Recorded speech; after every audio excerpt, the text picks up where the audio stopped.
Sama-sama sa hamon ng panahon, buwis ko para sa Pilipino. The 2021 BIR Tax Campaign Kickoff. Please welcome Vince, Gold, Mattel, and John.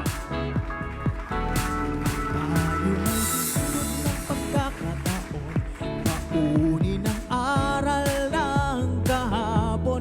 Dahil kung tayo ay magkakaisa, maliwanag ang bukas, lahat may pag-asa. Sino pa ba ang tutugon para sabay-sabay ang pagbangon? Progreso ang ating ambisyon, sama-sama sa hamon ng panahon. Ang buwis ko'y para sa Pilipino, lakas at galing, sipag talino. Ibibigay ko tapat na serbisyo, alay sa bayan, utak ko at puso.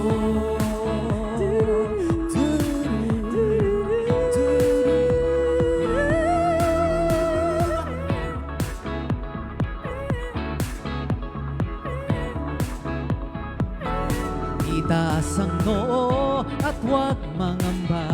Maglingkod ng may ngiti, dala ay saya. Buwis na binayad para sa bayan. Pilipino ang makikinabang.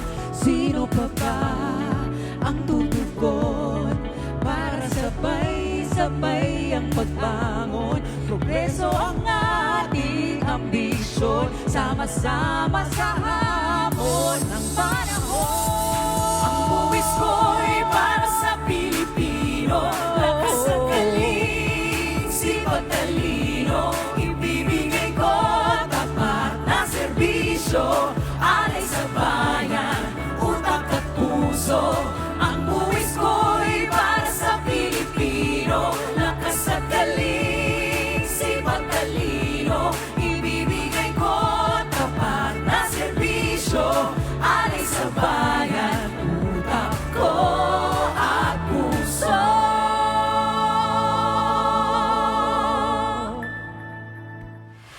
Good afternoon. Narito po ang isang espesyal na ulat mula sa DZRH, Deo Macalma. Magandang araw po sa ating mga tagapakinig at mga nanonood. Ako po si Deo Macalma. Kumusta na po ba kayo? Aba, natapos na ang 2020. Salamat naman. Sigurado kong di nyo makalimutan ang taon na yan. Aba pagpasok pa lamang ng taon ay binulaga din tayo ng mga pagsabog ng taal. Naku, ang dami na apektuhan dyan. At hindi pa tayo nakakahinga. Eto naman, at nagsimula na ang virus mga bandang February. Ayaw tayong tantanan at sa gitna ng pandemic. Sunod-sunod namang bagyo ang dumaan sa Pilipinas. Si Ulysses, naku, napakaraming naapektuhan. Pero mga kaibigan tuloy lang ang buhay. Napalood ang bayan, pero bangon lang. Kailangan lamang magsama-sama tayo at harapin ang hamon ng panahon. No other way around it. Buti na nga lang ay may mga ahensya ng pamahalaan na tuloy-tuloy ang trabaho at paglilingkod. At ayon sa aking bubit, ang Bureau of Internal Revenue sa unang pagkakataon, simula noong 2003, ay naka-goal noong 2020. Lampas pa sa goal ang nakolekta ng BIR. Tingnan mo nga naman yan. Napakahalaga niyan at ang bis ang nagpapatakbo sa ating bayan para sa mga programa ng pamahalaan. Narito po ang mga detalye mula sa ating reporter na si Apollo Abraham. Apollo. Salamat ka, Deo. Tama ang iyong bubuit. Ayon sa nakalap kong report, lampas sa goal ang nakolekta ng BIR noong 2020. 1.95 trillion pesos ang kabuuang nakolekta ng BIR noong 2020. Ito ay lampas sa kanilang goal na mahigit sa 264 billion pesos. Aba, Apollo. Aba, dahil pala nakolekta ng BIR. Aba, madami-daming kalsada at tulayan na marami magamit sa Build program ng pamahalaan. Tama ka, Deo. At tingnan nyo po itong infographic na ito. Ang koleksyon na yan ang first time na makagol ang BIR in 17 years. Ang huling goal nila ay nangyari pa noong 2003. Ang tax effort ng Bureau noong 2020 na nasa 10.72 ay hindi lumalayo sa mga naunang tax efforts nito noong mga nakaraang taon. Balik sa'yo, Kadeo! Salamat, Apollo. Aba nga naman, palakpakan natin ang mga kawani ng BIR sa napakagandang performance na noong 2020. Pandemya, bagyo, taal, aba trabaho lang sila para sa bayan. Ang tanong naman na aking bubit, paano ba nila nagawa yun? Narito muli ang ating field reporter, si Apollo Abraham. Salamat, Kadeo! Ako ay nag-research at nagtanong-tanong kung paano nga ginawa ng BIR na makagol noong 2020. Ang una ay dahil sa kanilang strict monitoring programs. Nakabantay kumbaga ang BIR sa ating mga taxpayers. Meron silang tinatawag na Taxpayer Account Management Program or TAMP. Binantayan din nilang mabuti ang withholding remittances at gumagamit sila ng mga online facilities at nakipag-meeting sa mga taxpayers via Zoom or personal calls. Nagkaroon din ng mga BIR Intensified Audit and Enforcement Activities. Pinabilis ang proseso ng pag-audit at pagresolba ng mga protesta. Ang run after tax evaders at ang Oplan Kandado ay lalo din pinaigting. Nako, hindi umubra mga tiwaling taxpayers at mga may-ari ng negosyo. Kaso sa korte at pagsasarado ng kanilang mga establishments ang kanilang inabot. Kaya po mga kababayan, ingat tayo sa rape, ha? Abay, dapat naman kasi magbayad po tayo ng tamang buwis para tulong na rin sa ating gobyerno at para mas marapang proyekto ang mapupunduhan ng ating pamahalaan. Malaki rin ang nakolekta ng BIR mula sa mga POGO. Noon ngang 2020 ay 2 POGO entities ang naipasara at dito nakakolekta ang BIR ng mahigit sa 7 billion pesos. Ay, ang galing-galing mga taga-BIR ngayon, ha? Abay, pati pala sa POGO, ang laki na nakolekta ng BIR. Abay, dapat lang talaga. Abay, kumikita sila, dapat lang sila na magbayad ng buwis sa ating gobyerno. Tama, Kadeo! Bukod dyan, umarangkada ang BIR strike team at nakahuli ng mga peking tax stamps sa mga sigarilyo. Malaki din ang ambag nito sa koleksyon ng BIR. Tumaas din ang bilang ng mga nakafile gamit ang EFPS at e-BIR forms. Dahil may pandemya, ready ang BIR sa mga dagdag na e-payment channels kaya naging ligtas ang pagbabayad ng taxes last year. Dahil sa mga programang ito, mataas ang ease of doing business grade ng BIR at nabigyan ng 85% satisfaction rating ng ARTA. At eto pa, the BIR was given commendation for 100% resolution rate by 8888 Office of the President Complaint. Nagkaroon din ng programa ang BIR para tumulong sa mga naapektuhan ng pandemya. Isa dito ang Small Business Wage Subsidy Program na nagbigay ng subsidy sa mga empleyado ng maliliit na negosyong tinamaan ng pandemya. Sumuporta din ang BIR sa Bayanihan Act sa pamamagitan ng pag-issue ng tax-related provision. Kadeo, ang lahat ng ito ay pinamumunuan ni BIR Commissioner Cesar Dulay, 10 ng kanyang mga kawani sa BIR. Nagdagdag pa ng kawani ang BIR last year upang matugunan ang pangangailangan ng ating mga taxpayers. Sa katunayan, noong 2020, nakatanggap ang BIR ng ilang prestigious awards in the field of resource management. Yan po ang aking ulat. Ako po si Apollo Abraham. Balik sa'yo, Kadeo Makalma. Ayun naman pala. Monitoring, audit efforts. Siyempre, merong mga enforcement programs yan, ha? Naku, wag natin dapat na antayin na maray tayo at makasuhan. Kailangan ay compliance. At naniniwala naman ako nga marami tayong kababayan at malalaking taxpayers na talaga namang compliant. Mga nagbabayad ng tamang buwis sa tamang oras Kaya salamat din sa inyo na nagbabayad ng mga taxes. Ang susunod na tanong na aking bubit, ano naman kaya ang masasabi ni Commissioner Cesar Billy Dulay sa kanilang 2020 performance at sa ilang mainit na issues tungkol sa BIR? Samahan niyo po ako at ating kakausapin ng live si BIR, si Apo Commissioner Billy Dulay. Salamat po.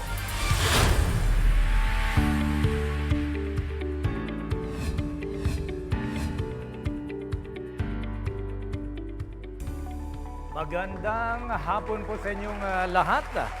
At ako po si Deo Macalma. At kami po ay live nasa PICC ngayon dito sa Meeting Room 1. At siyempre, kasama po natin ang magandang commissioner, magandang lalaking commissioner ng BIR, si Apo Commissioner Cesar Billy Dulay. Apo Commissioner Sir, magandang hapon po. Naimbag malam, Apo Commissioner Sir. Naimbag malam mo, Deo. Magandang hapon po sa lahat ng nasa Facebook live ngayon. O nga pala, Commissioner, bago ang lahat ay magpasalamat tayo sa lahat ng mga nanonood ngayon sa Facebook Live. Magandang hapon po sa inyo. At bago po kami pumasok dito sa PICC, mga kaibigan, alam po niyo na mahigpit pala ang health protocols dito, ha? Kami po ay sumailalim sa swab testing. Ayan. So lahat po ng mga health protocols ay nasunod po rito sa pagpasok namin dito sa PICC. Mahigpit. Pati si Commissioner, wala pong kawala, ha? Siya po ay sumailalim din sa testing kanina at sa ating mga bisita at mabuti naman at negative po ang resulta ng aming COVID testing. Anyway, Commissioner Apo Billy, ayan, kumusta po kayo? Sa panahon ng COVID ngayon, Deo, salamat sa Diyos. Hindi pa naman tayo tinatamaan ng COVID-19. At ang panalangin natin, sana itong pandemya na ito matapos na at makabalik tayo sa normal na pamumuhay natin. At una nga pala, Commissioner, congratulations, ha? At nakagol ang BIR nitong 2020. At in fact, may resolution ang House of Representatives at kinocongratulate at kinokomment ang BIR under your leadership, Commissioner Cesar, at ang entire economic team ng ating Pangulong Digong Duterte, His Excellency, for achieving an all-time high of 15.14% over its tax collection target. Commissioner, ano ba ang sikreto ninyo? Ano ba ang ginawa ninyo at sobra-sobra pa sa inyong goal, target, ang inyong collection ng BIR? Well, unang-una, ako, representing yung mga kasama ko sa BIR, kami po ay nagpapasalamat sa parangal ng binigay ng House of Representatives. Sa totoo lang, ang mga kasama ko dyan, trabaho lang. It's a team effort. Kasi alam mo naman yung mga BIR, kwan yan halos sa dami namin, they contribute mga 20 years average experience sa paglikom ng buwis. So sila talaga ang gumawa dyan ng magandang performance. At unang-una rin, nagpapasalamat rin kami kay Secretary Dominguez kasi sobra-sobra, full support siya sa mga gawain namin sa BIR. Kaya yan, kahit pandemic, itong 2020, na nagawa namin ang pagkolekta ng maganda-ganda para sa bayan. At speaking of BIR, Apo Commissioner Dulay, sir, ang mga leaders at mga empleyado po ng BIR sa buong Pilipinas ay nakatutok po sa atin ngayon at nandyan po sa head office ng BIR sa Quezon City ang ating mga deputy commissioners at mga assistant commissioners. Ayan, kumusta po kayo? Deputy Commissioner Arnel Gubalya. Palakpakan po natin. At si Deputy Commissioner Marisa Cabreros.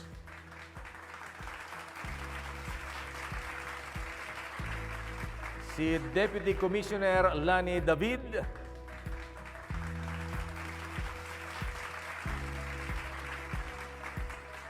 At Deputy Commissioner Celia King.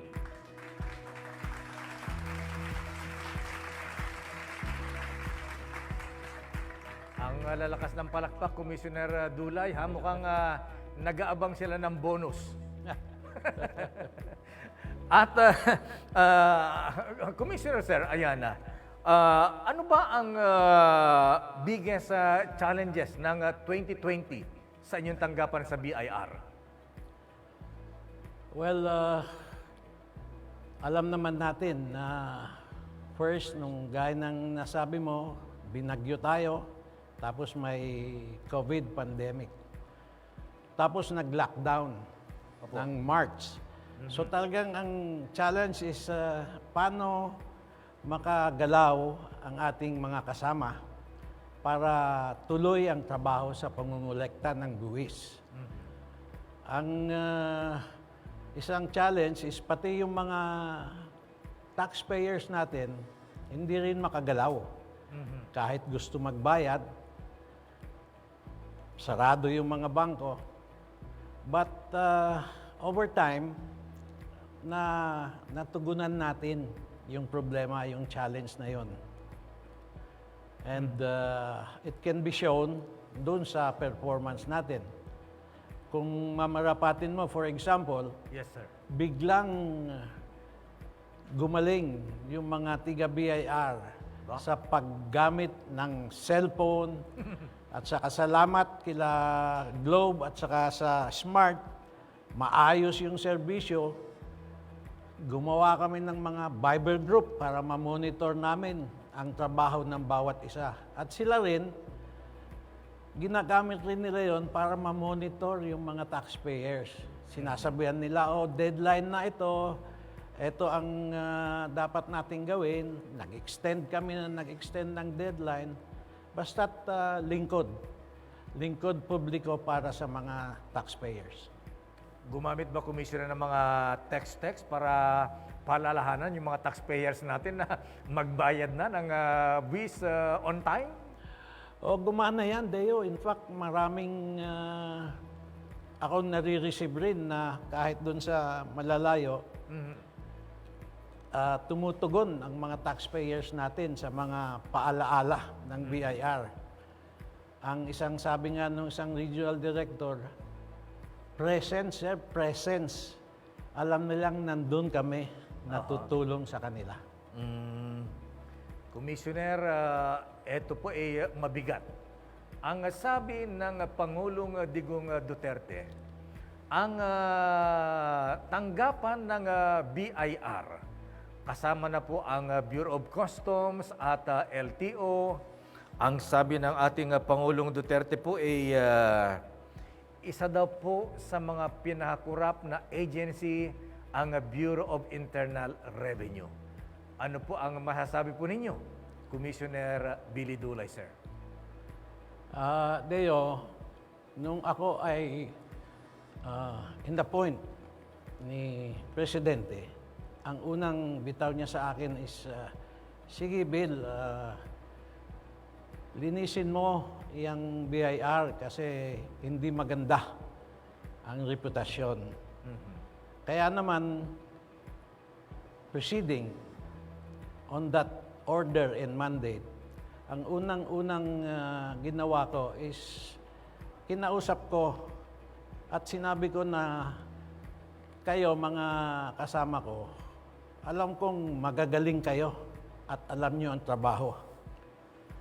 Pero meron mga ilan-ilan na bulok na kamatis ang tawag ko diyan at sila ang nakakasira sa pangalan nyo. Kaya sabi ko, tulungan nyo ako na linisin itong ahensya. And I have done that. In fact, lately, alam mo Deo, hindi ba sinabi ni Presidente na mag-reshuffle ka, lagay mo sa freezer, kung may mga tiwali pa diyan, inaamin ko naman na meron pa rin mga tiwali sa BIR. So ang ginagawa ko, alam naman ng mga tiga BIR ito, pag freezer ko yung isang tao, alam na nila yon. Pag may denunciation na dumadating sa akin, tinatawag ko yung tao at alam na rin ng mga tiga BIR yon kung bakit. So tuloy-tuloy ang laban against corruption. Medyo hindi madaling eradicate ang ginagamit na term, pero tuloy-tuloy ang laban. At sa ating mga kasama, ang aking mga kasama diyan sa ahensya, alam nila yan.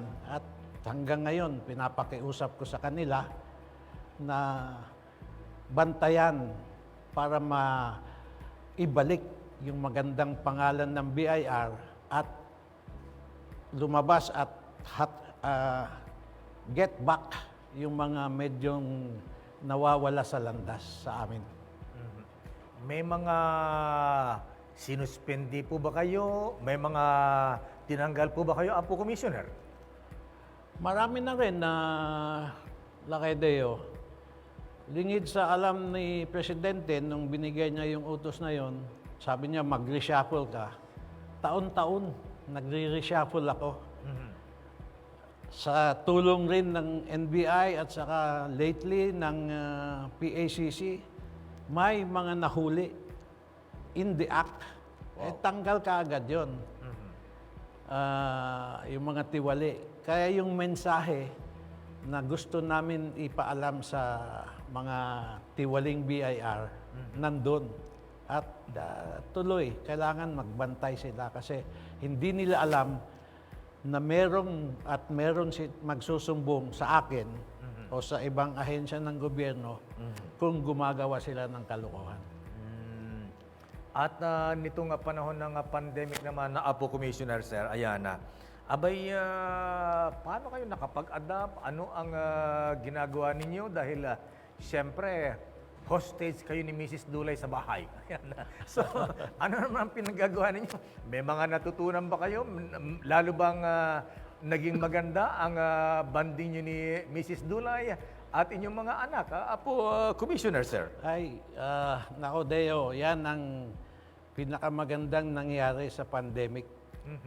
Ang tinatawag ko at least, at sabi rin ng mga kaibigan natin, yung family bonding.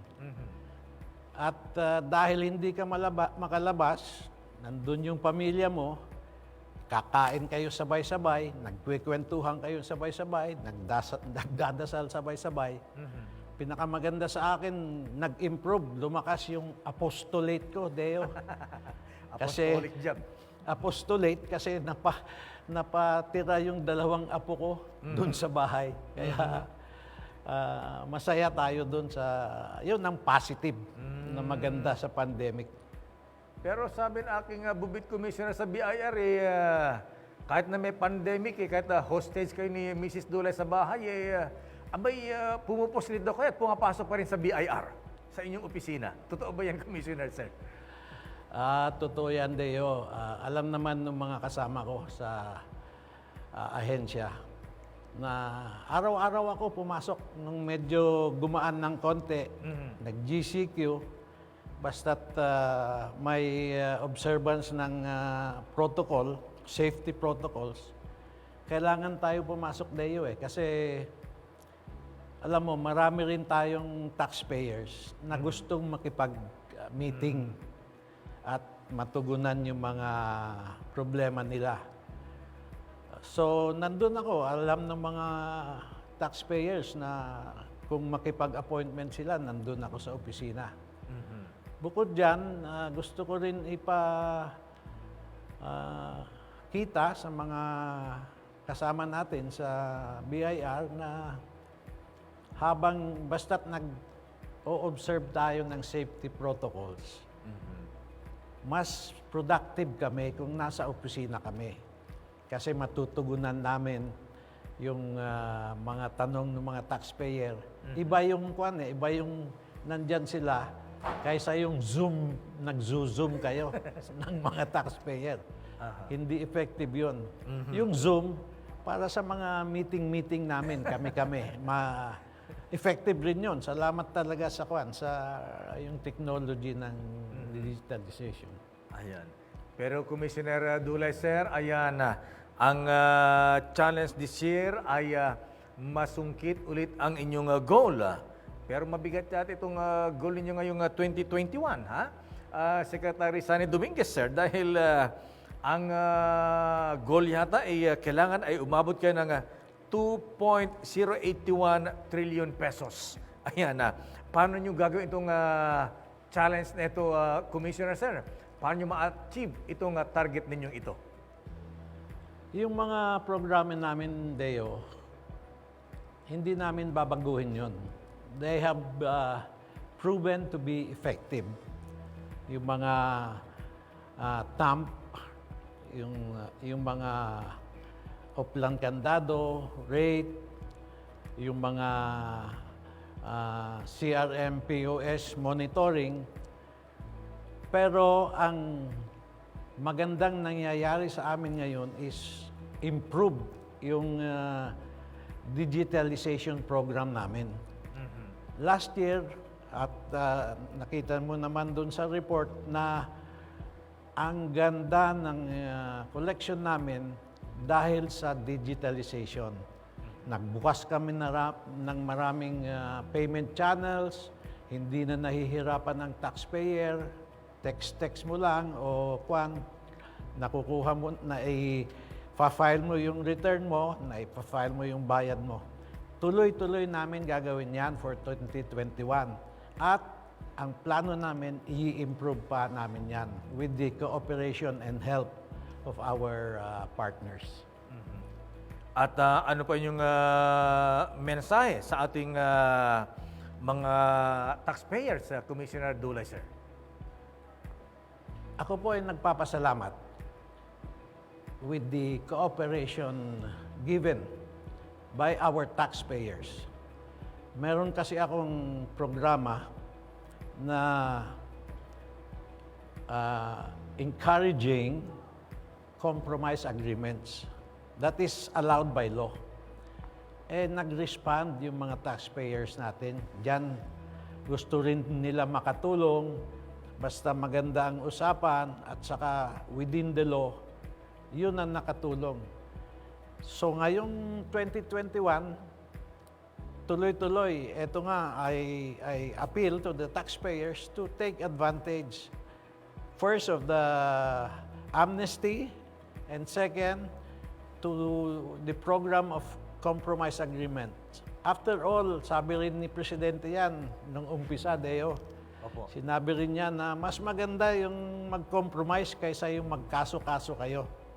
As long as the compromise agreement is within the parameters of the law, legal na compromise. Paano nga pala, Commissioner Dulay, sir, yung mga alam po namin itong pandemic, maraming kumpanya ang nalugi, marami po ang nagsara. Ayan. So, may consideration po ba? Ano ba ang magluluwag ba ang BIR para sa kanila na yun po mga hindi makabayad ng buwis dahil nalugi nga po sila, Commissioner, sir? Pwedeng, that's a policy matter na pwede naming pag-usapan ni Secretary Dominguez kasi policy. Pero kahit wala pa yan, marami na ring pumunta sa amin. Kung may mga penalties lang, dahil sa pandemic, maganda naman yung rason, we consider it. Tinitingnan namin, kinakausap ko yung mga kasama natin, mga regional directors, mga RDOs na tawag nila. At sabi ko, pakitingnan nyo nga yung problema and be be open because of the situation na pandemic tayo ngayon. Thank you, Commissioner Cesar Dulay, sir. At para po may paliwanag ang mga plano, programa ng BIR para sa taong 2021, narito po ang mga BIR Deputy Commissioners sa kanilang report.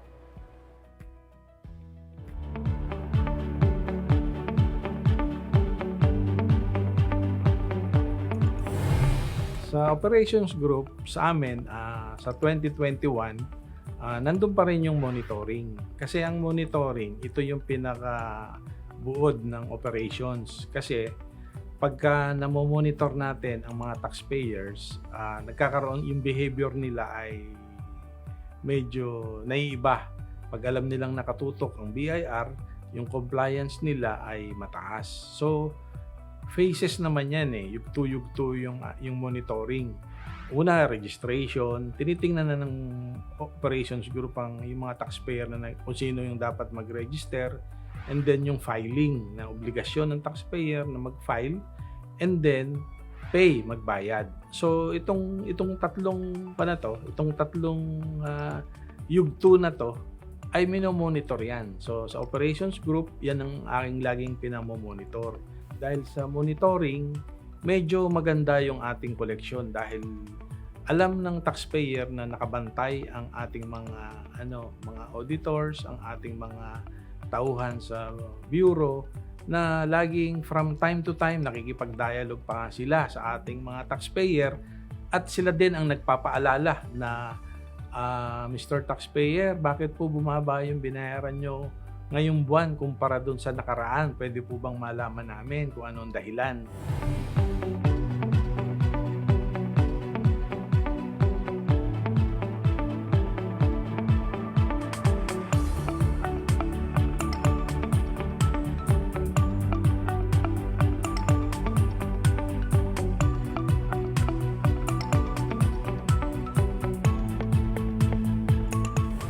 Siyempre, gusto ng BIR compliant ang ating mga taxpayer. Sa legal wing ng ating BIR, ang mandatos natin is i-ensure ng ating mga taxpayer is nagbabayad ng tama at nagbabayad sa tamang oras. If not, kailangan ho naming mag-file ng kaso against our taxpayer. Ayaw rin naman namin na mahahassle kayo kasi kami rin po is natatagalan sa disposisyon ng mga legal cases natin. So the soonest na we settle po yung ating liability, the less hassle na you get entangled with the legal arm of the BIR. Ngayong 2021, pagtitibayin pa rin namin at itutuloy ang aming rate or run after tax evaders program.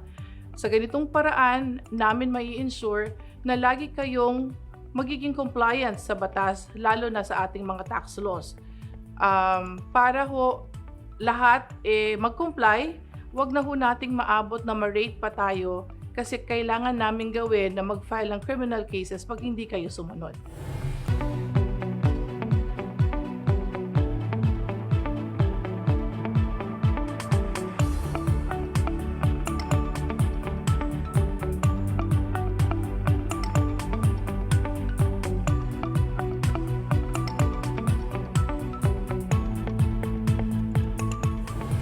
Last year, because of the pandemic, we had to accelerate our digital transformation, which we started in 2019. So this year, we'll just have to continue with those projects which we started last year, and then of course improve on our e-filing and e-payment. Well, that is our mandate naman sa Information Systems Group. We have to improve taxpayer experience through the use of our electronic filing and payment channels. Also, I'm excited about this USTDA grant because this is for BIR ICT modernization, enterprise architecture, and another one is yung aming restructuring of our group, no? So this will really help the BIR improve its services to the taxpayer. So last year we had this Hackatax project, and this is actually the first hackathon of the Bureau of the BIR. And this year, we are planning to roll out yung mga winning entries sa Hackatax. So because of this Hackatax project, our taxpayers may now file and pay their returns through these mobile apps.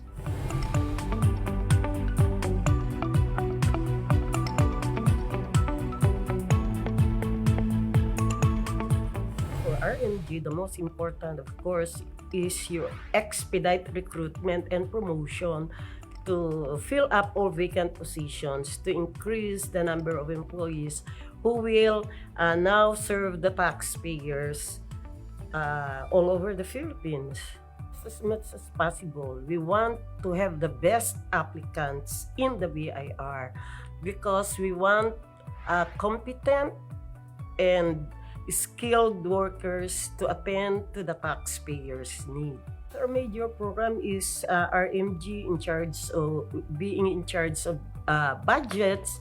We have to see to it as much as possible that all budget requirements of the different offices in the BIR is attended to, given the limited resources that DBM have allocated to the BIR.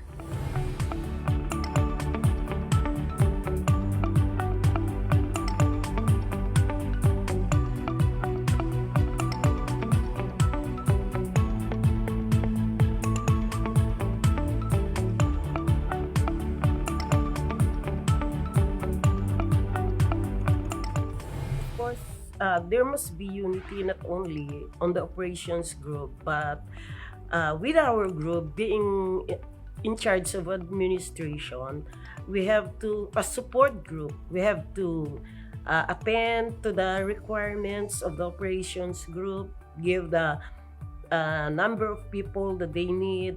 For our people in the information systems group, so what I'm telling them is to continue their training, improve their skills, kasi that's what we need right now because of the advanced technology. So we have to be adaptive, And of course, we need to work together as a team. So yun ang kailangan namin ngayon. Mahalaga ang teamwork. Kasi pagka may teamwork, sama-sama tayo. At saka nagkakaroon tayo ng iisang direksyon. Kailangan lang ng sama-samang effort ng BIR at sama-samang pakikiisa ng ating taxpayers.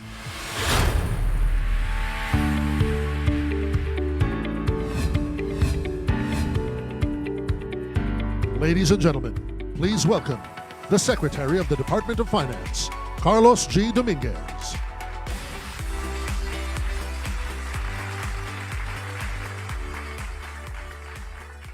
Finance Undersecretary Antoinette Yongko, Commissioner Cesar Dulay of the Bureau of Internal Revenue, Chairman Manuel Pangilinan of the PLDT, Chairman Justo Ortiz of Union Bank of the Philippines, Chairman Jaime Augusto Zobel de Ayala of Ayala Corporation, Chairman and CEO Enrique Razon of the International Container Terminal Services, Inc., President Ramon Ang of San Miguel Corporation, distinguished guests, fellow workers in government, friends in the media, good afternoon. We have a great task ahead of us beginning today.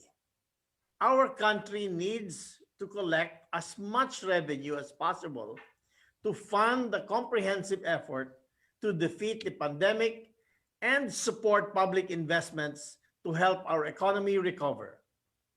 The great tasks falls on the shoulders of our revenue agencies, especially the Bureau of Internal Revenue. What we will accomplish this year will greatly matter for our nation's future. The past year has been most difficult period of our nation in a long time. Threatened by an unprecedented public health crisis, we needed to restrict movements within our borders to save lives and protect our communities while beefing up our healthcare capacity. This decision came at a huge cost to the economy and the Filipino people. With business activity down, we adjusted our collection targets and negotiated for emergency loans to cover our deficit. Fortunately, both the Bureau of Customs and the Bureau of Internal Revenue rose to the challenge of raising taxes to sufficiently fund our efforts to protect our people's health, recover livelihoods, and rebuild our economy. Our revenue agencies kept our nation's lifeblood flowing. To the credit of the Bureau of Internal Revenue and the able leadership of Commissioner Billy Dulay, our main revenue agency was able to overshoot its revised collection target by 15.7% in 2020. That accomplishment goes a long way in reinforcing our fiscal position. Among the initial initiatives that the Bureau undertook the past year was to digitalize the collection process. This was fortuitous. With its developed information infrastructure, the Bureau was able to perform its functions despite the limitations posed by the community quarantines. The pandemic fast-tracked the application of new technologies for tax payments and settlements. The Bureau of Internal Revenue was not behind in this transformation. In 2020, 85% of total tax payments were coursed through electronic channels. This is indicative of an irreversible trend. Meanwhile, almost 100% of tax reforms were filed online. This is compared to just 43% in 2015. I am confident that the agency will continue to make progress in applying digital technologies for all its processes. This will enhance efficiency throughout the agency.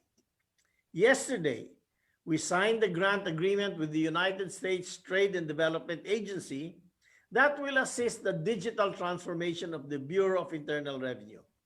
We look forward to receiving much more support from our development partners to achieve cutting-edge digital capacity, not only for the Bureau, but also for all government agencies.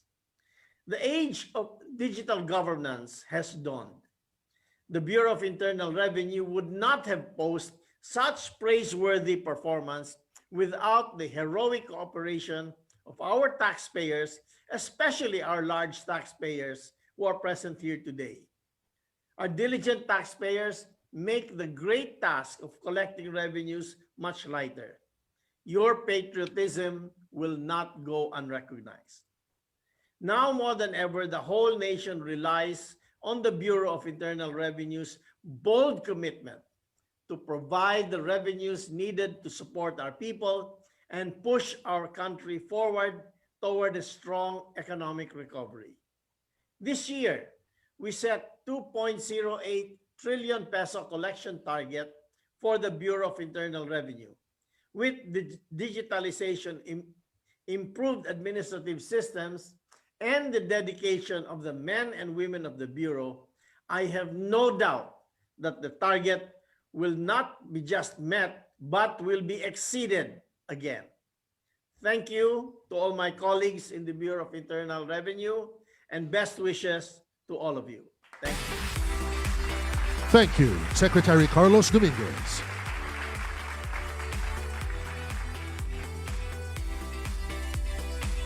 Mga kaibigan, para handugan tayo ng ilang awitin, narito si Jason D.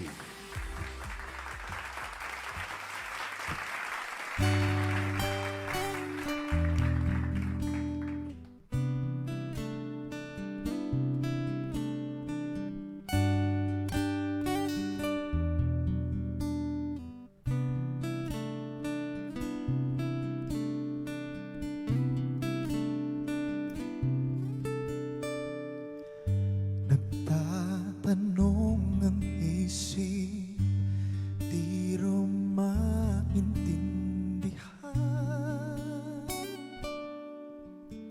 kung anong nararamdaman. Dapat mong malaman, sa puso ko'y ikaw lamang ang nag-iisang pangangamba. Dapat bang isipin walang hanggan? Asahan mo na kahit kailan hindi kita iiwan. Kahit kailan di kita pababayaan.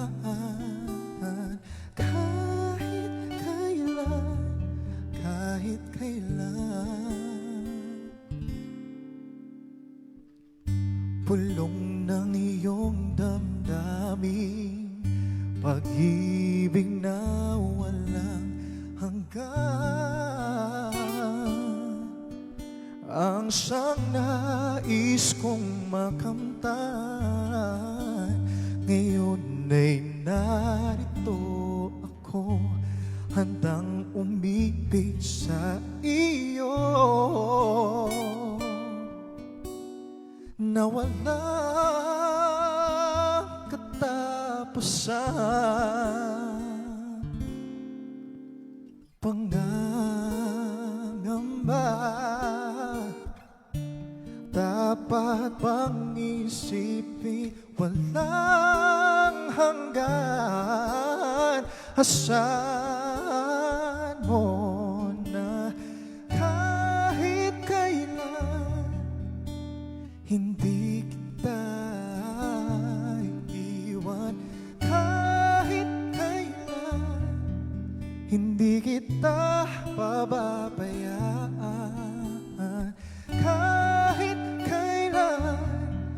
Kahit kailan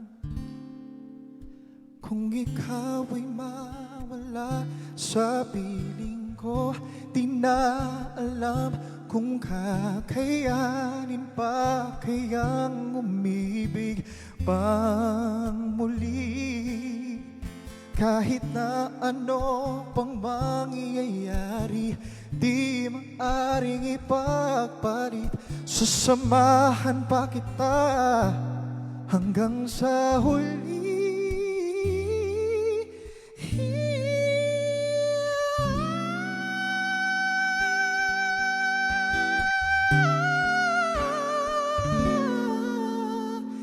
Kahit kailan hindi kita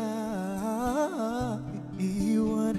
Kahit kailan hindi kita pababayaan. Kahit kailan hindi magbabago.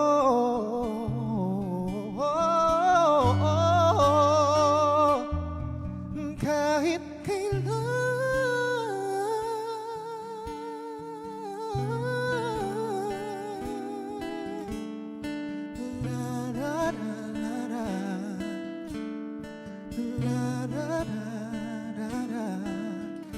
kahit kailan.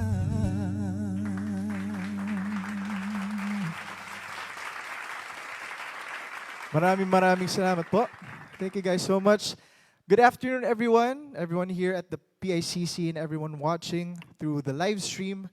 Magandang hapon po sa inyo. Thank you so much for having me here this afternoon. It's an honor to be performing in front of you guys. Once again, maraming salamat po. I prepared a couple of songs for you and I hope you enjoy the songs that I prepared. This next song that I'll be singing for you guys is a classic. I'm sure marami pong nakakaalam dito sa kantang to. So, sana po ay kung alam niyo yung song, sabayan niyo po ako sa pagkanta. This is for all of you.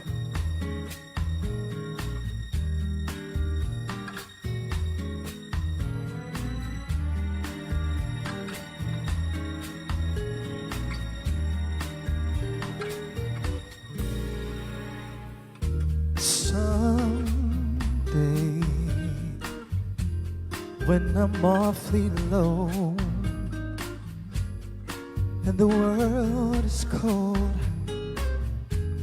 I will feel the glow just thinking of you.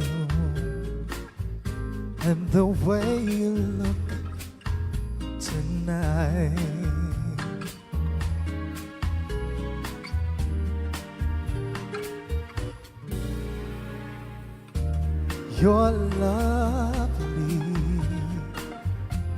with your smile so warm and your cheeks so soft. There is nothing for me but to love you, and the way you look tonight.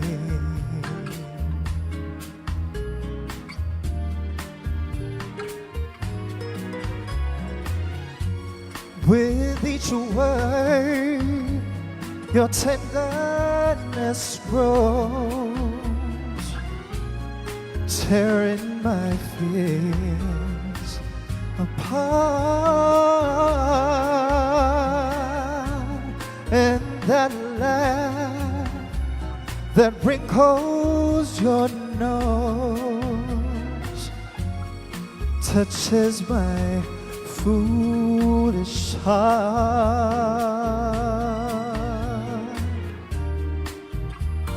Lovely, never, never change. Keep that breathless charm. Won't you please arrange it? 'Cause I love you, and the way you look tonight.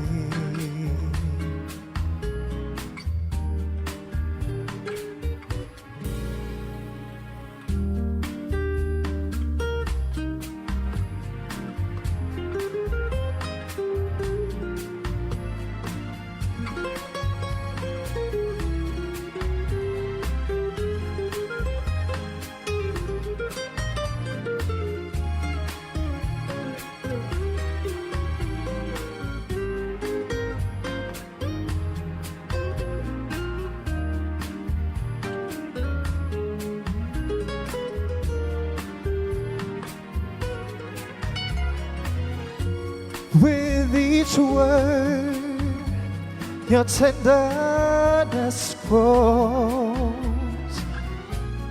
tearing my fears apart. And that laugh that wrinkles your nose, it touches my foolish heart.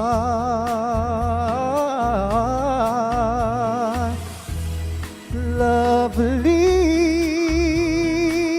never, never, never change. Keep that breathless charm. Won't you please arrange it? 'Cause I love you, and the way you look tonight.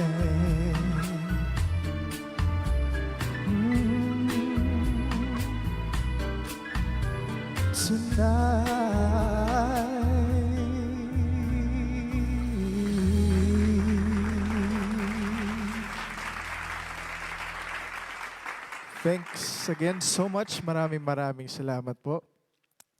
This next song that I'll be performing for you is a personal favorite, and it really speaks to the theme of this event. Ano, sama-sama sa hamon ng panahon. I know we've been through a very tough year last year, but as Filipinos, we are strong and we are resilient, and we'll get through anything as long as sama-sama po tayo. And basta magsama-sama po tayo together, we will all rise up. This is for you guys. You're broken down and tired of living life in a merry-go-round, and you can find the fighter, but I see it in you, so we can walk it out.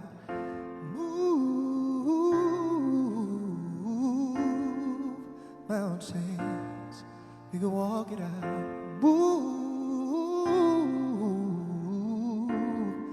mountains, and I'll rise up high like the day. I'll rise up, I'll rise unafraid. I'll rise up and I'll do it 1,000 times again. And I'll rise up high like the waves. I'll rise up in spite of the ache. I'll rise up and I'll do it 1,000 times again. For you, for you, for you, for you. When the silence isn't quiet and it feels like it's getting hard to breathe, and I know you feel like dying, but I promise we'll take the world to its feet and move mountains. We'll take it to its feet. Move mountains. And I'll rise up high like the day. I'll rise up. I'll rise unafraid. I'll rise up. And I'll do it 1,000 times again. For you, for you, for you, for you. All we need is hope. And for that we have each other. And for that we have each other. We will rise, we will rise, we will rise. Oh, we'll rise, we'll rise, we'll rise. We'll rise up high like the day. We'll rise up in spite of the air. We'll rise up and we'll do it 1,000 times again.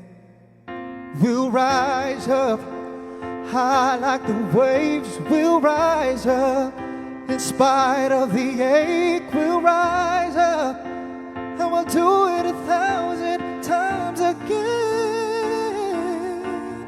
For you, for you, for you, for you.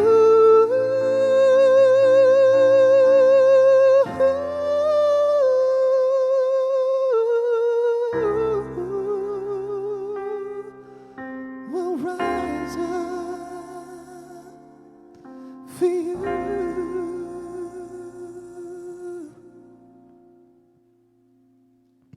Thank you guys so much. God bless.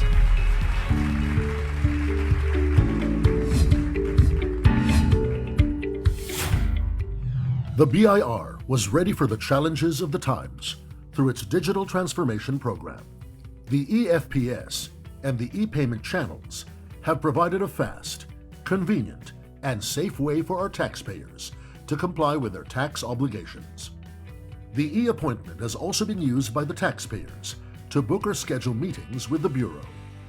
The TIN Verifier app can now be downloaded for easy inquiry and verification. Tax credit certification issuances have also been digitized through the recent launch of ePera system, as well as the online application of TCC for bidding. The Bureau's digital transformation have surely been felt and appreciated by the taxpayers. I think we've seen how the Bureau has strived to make things easier for all the taxpayers over the years. Our number one positive thought would be the efficiency. Wala na yung mga antayan, mas mabilis na rin yung processes. Everything is, I think, more transparent also and less errors. At even if nagkaroon ng problema, nagagawa na agad ng action.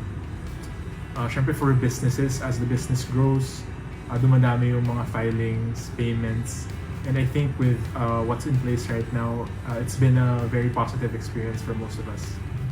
EFPS and e-payment channels are our most appreciated development and changes in BIR processes.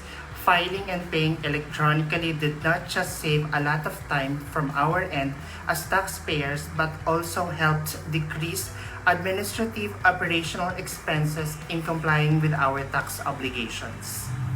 It is also very advantageous to us because we have more time in preparing the tax returns because the deadlines are later than the other taxpayers. I'm very glad that online filing and payment have been strengthened during the last few months, as this has allowed me to be flexible in my time without the need to actually visit the banks. It was quite surprising that the new generation of BIR employees are not the typical masungit government officers I've known before. Keep up the good work. With the EFPS, BIR has a lot of bank partners we can choose from. We can also pay through GCash. This is very useful nowadays because of the COVID-19. Dito naman sa e-appointment, ito ay napaka-importante dahil sa pandemic. So, maganda rin to. Pero whether bibigyan ka pa ng tamang oras at kailangan pa magbigay ng SPA pagka may representative ka. So, congratulations. Sana tuloy-tuloy ang pagbabago, pag-improve ng BIR Electronics Operations. Para sa amin, maraming benepisyo ang dulot ng paggamit ng BIR online services. Sa pamamaraang ito, napabilis ang aming trabaho at di na kailangan pang pumila. Higit sa lahat, sa panahong ngayong pandemya, naging ligtas tayo dahil hindi na kailangang lumabas para magbayad ng bills. The e-filing of returns and payment of taxes is the most convenient and most effective way for taxpayers in performing their obligations to the country. The BIR has indeed embraced technological advancements so that Filipinos all over the nation are able to process their tax requirements efficiently and conveniently. In my own experience, I can say that the availability of electronic forms, e-appointment scheduling, and e-payment platforms have allowed our accounting and finance teams to meet our company's tax requirements and obligations without putting our health and safety at risk. There is no duplication because submitting of tax returns and accounting documentation electronically does not require the duplication in hard copy, and it also avoids errors. Add to that, there is a guaranteed updates coming from the recipient. There are prompt notification and delivery of information. Thank you very much for all the actions taken to make the taxpayer's life easier, especially this conversion from manual to electronic filing, electronic payment, electronic forms, electronic appointment. This really made our life easier. The BIR is now more attuned to helping taxpayers and would always there to help us in our needs. Go, go, BIR for 2021! BIR's digitalization of their process has truly benefited not just the Bureau, but also the taxpayers. With this, I am excited and I look forward to the other digital transformation programs that the Bureau will offer. We will give our continued support and full commitment to the Bureau to realize our shared goal of moving this nation forward. The Avoidis Group supports the BIR's digital transformation journey, particularly the Electronic Invoicing System project mandated under the Trade Law. Alay sa bayan, utak at puso. And as a taxpayer, I find the Bureau's electronic filing system convenient and efficient, especially for a busy person like me. Also, because of this e-system, the physical interaction requirement for paying taxes is minimal, which is a good thing since we are currently facing a pandemic situation. So queries, submission, and the processing of documents can be accessed and addressed via online. See, our responsibility as taxpayers is now easy to be fulfilled thanks to the initiatives of BIR. That's why we should always do our part. Let's pay our taxes right and on time. Because our taxes are for the Filipinos. Narito pong muli mga kaibigan, si Deo Macalma. Magandang hapon po nga muli at back to PICC. At ngayon po mga kaibigan, excited na ninenervyos po ako ngayon mga kaibigan dahil iba itong ating makausap natin ngayon. Anyway, welcome back Secretary Sunny Dominguez sir at Commissioner Billy Dulay. At ngayon po mga kaibigan, ngayong hapon ay makasama natin ang mga higante ng Philippine business. At uumpisan ko pong ipakilala itong mga makasama natin ngayon. Ang Vice Chairman ng Union Bank, Dr. Justo A. Ortiz. Welcome po, Dr. Ortiz, sir. At narito rin po sa PICC ngayon kasama namin ang Chairman, President and CEO ng PLDT. At alam mo, Apo Commissioner Billy Dulay, etong taong ito ay gusto kong maging ninong. No other else than MVP Manuel V. Pangilinan. Gandang hapon po, sir. Joining us via Zoom ay ang President ng San Miguel Corporation. Eto, Apo Billy, gusto ko rin maging ninong ito ha? Ayan. Si Boss RSA Ramon Ang. Magandang hapon po sa inyo, sir.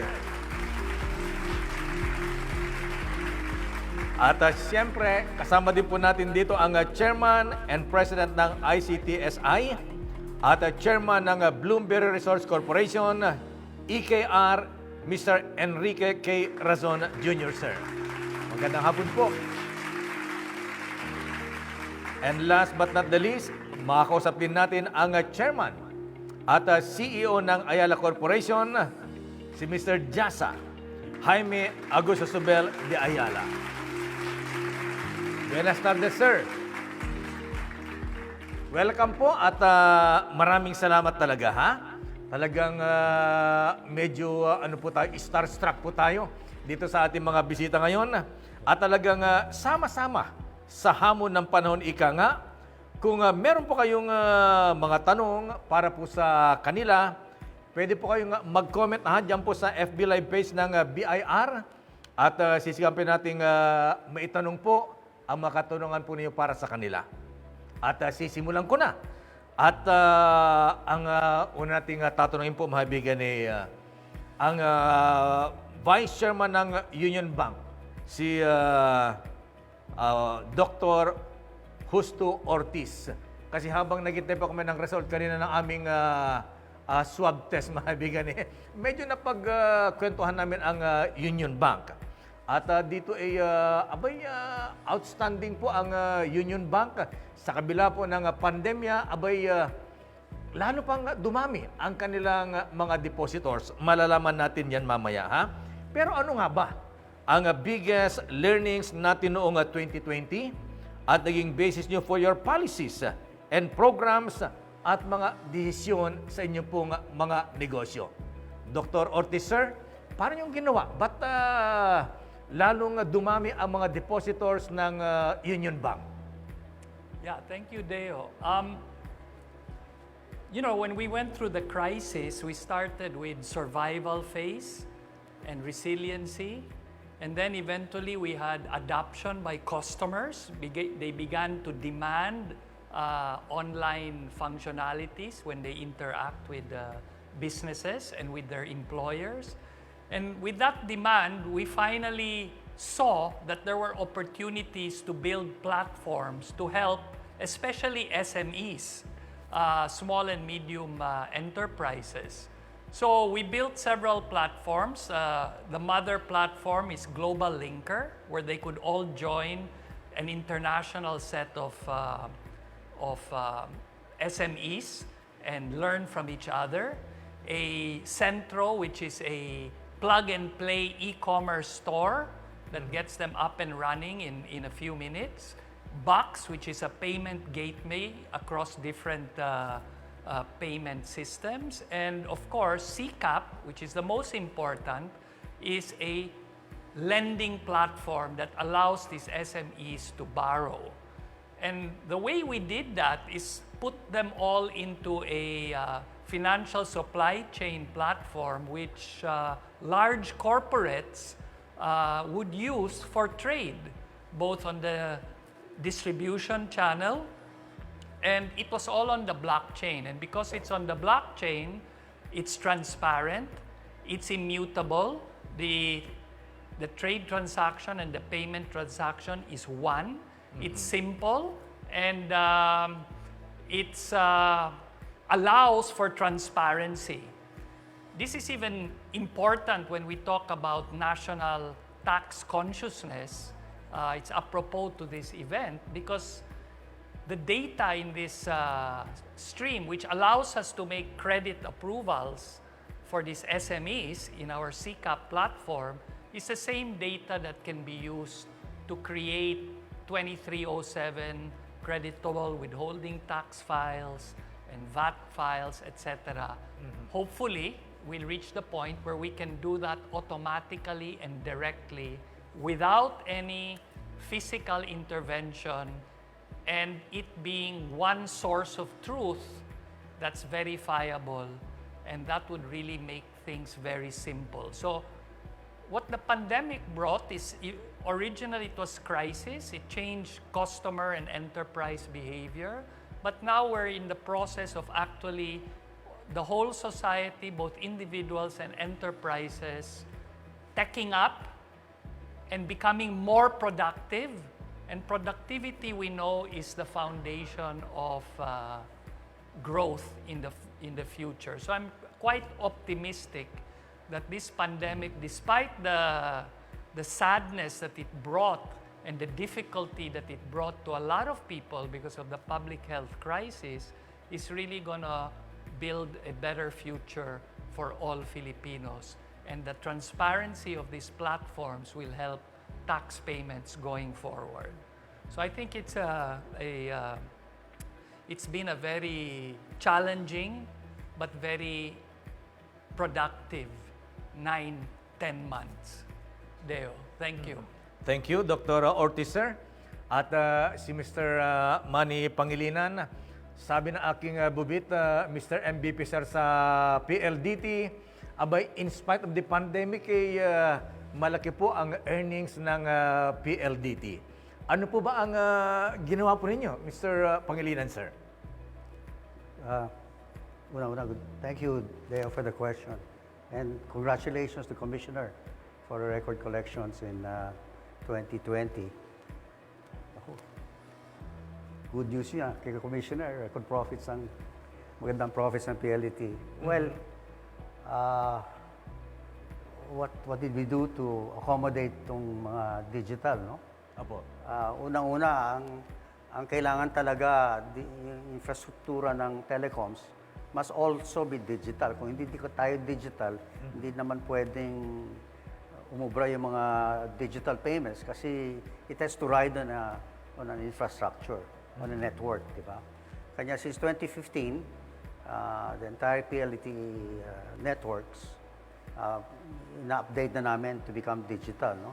So ngayon, fully digital ng networks ng PLDT from the fixed line network, the wireless network, and our international cable facilities are digital already. Kanya doon sumasakay yung mga different payment channels tulad ng GCash, PayMaya, siguro kayo may payment apps na rin dedicated to BIR and other payment channels that are available sa ating consumers. So, ang magandang balita naman, ang consumers natin, Filipinos are adaptable, flexible sila, and they learn quickly, they're resilient, no? So, madaling matutong Pilipino na gumamit ng digital devices and digital platforms. Kanya yung collection nyo, more than 90% online na, no? Commissioner, and I'm sure Tito also knows that, no? Kaya it was very important that we did this kasi despite the lockdown and the limited mobility of people to transact or to procure goods and services, the digital infrastructure including the relevant platforms, enable people to pay on a cashless basis or to buy food and get that food delivered digitally, no, online. Kaya importante itong digital infrastructure natin eh. So it's able to lubricate the economy despite the lockdown. I think that's the most valuable lesson flowing from this digital, the importance of this digital infrastructure. Thank you, sir. At si Boss RSA, ayan na. Ang tanong po natin, Sir RSA, ayan na. Ano po ba ang mga natutunan natin nitong 2020 sa gitna po ng pandemya sa inyong mga policies at yung mga programa po ninyo at ang mga negosyo niyo? Parang ang inyong grupo po sa San Miguel at iba pang business po niyo ay parang hindi po kayo masyadong naapektuhan, Mr. RSA, sir. Magandang hapon sa inyong lahat. Congratulations, Commissioner Billy Dulay. A very strong and honest BIR Commissioner. Salamat sa pagmamahal mo sa bayan. Sa San Miguel po, ang concentration po natin, ang natutunan natin ay maging humble. At for the first time in my life, I've experienced na yung mga masasakit na pangyayari na nangyari noong 2020. Namatayan po ako ng anak at 3 beses po ako tinamaan ng COVID-19.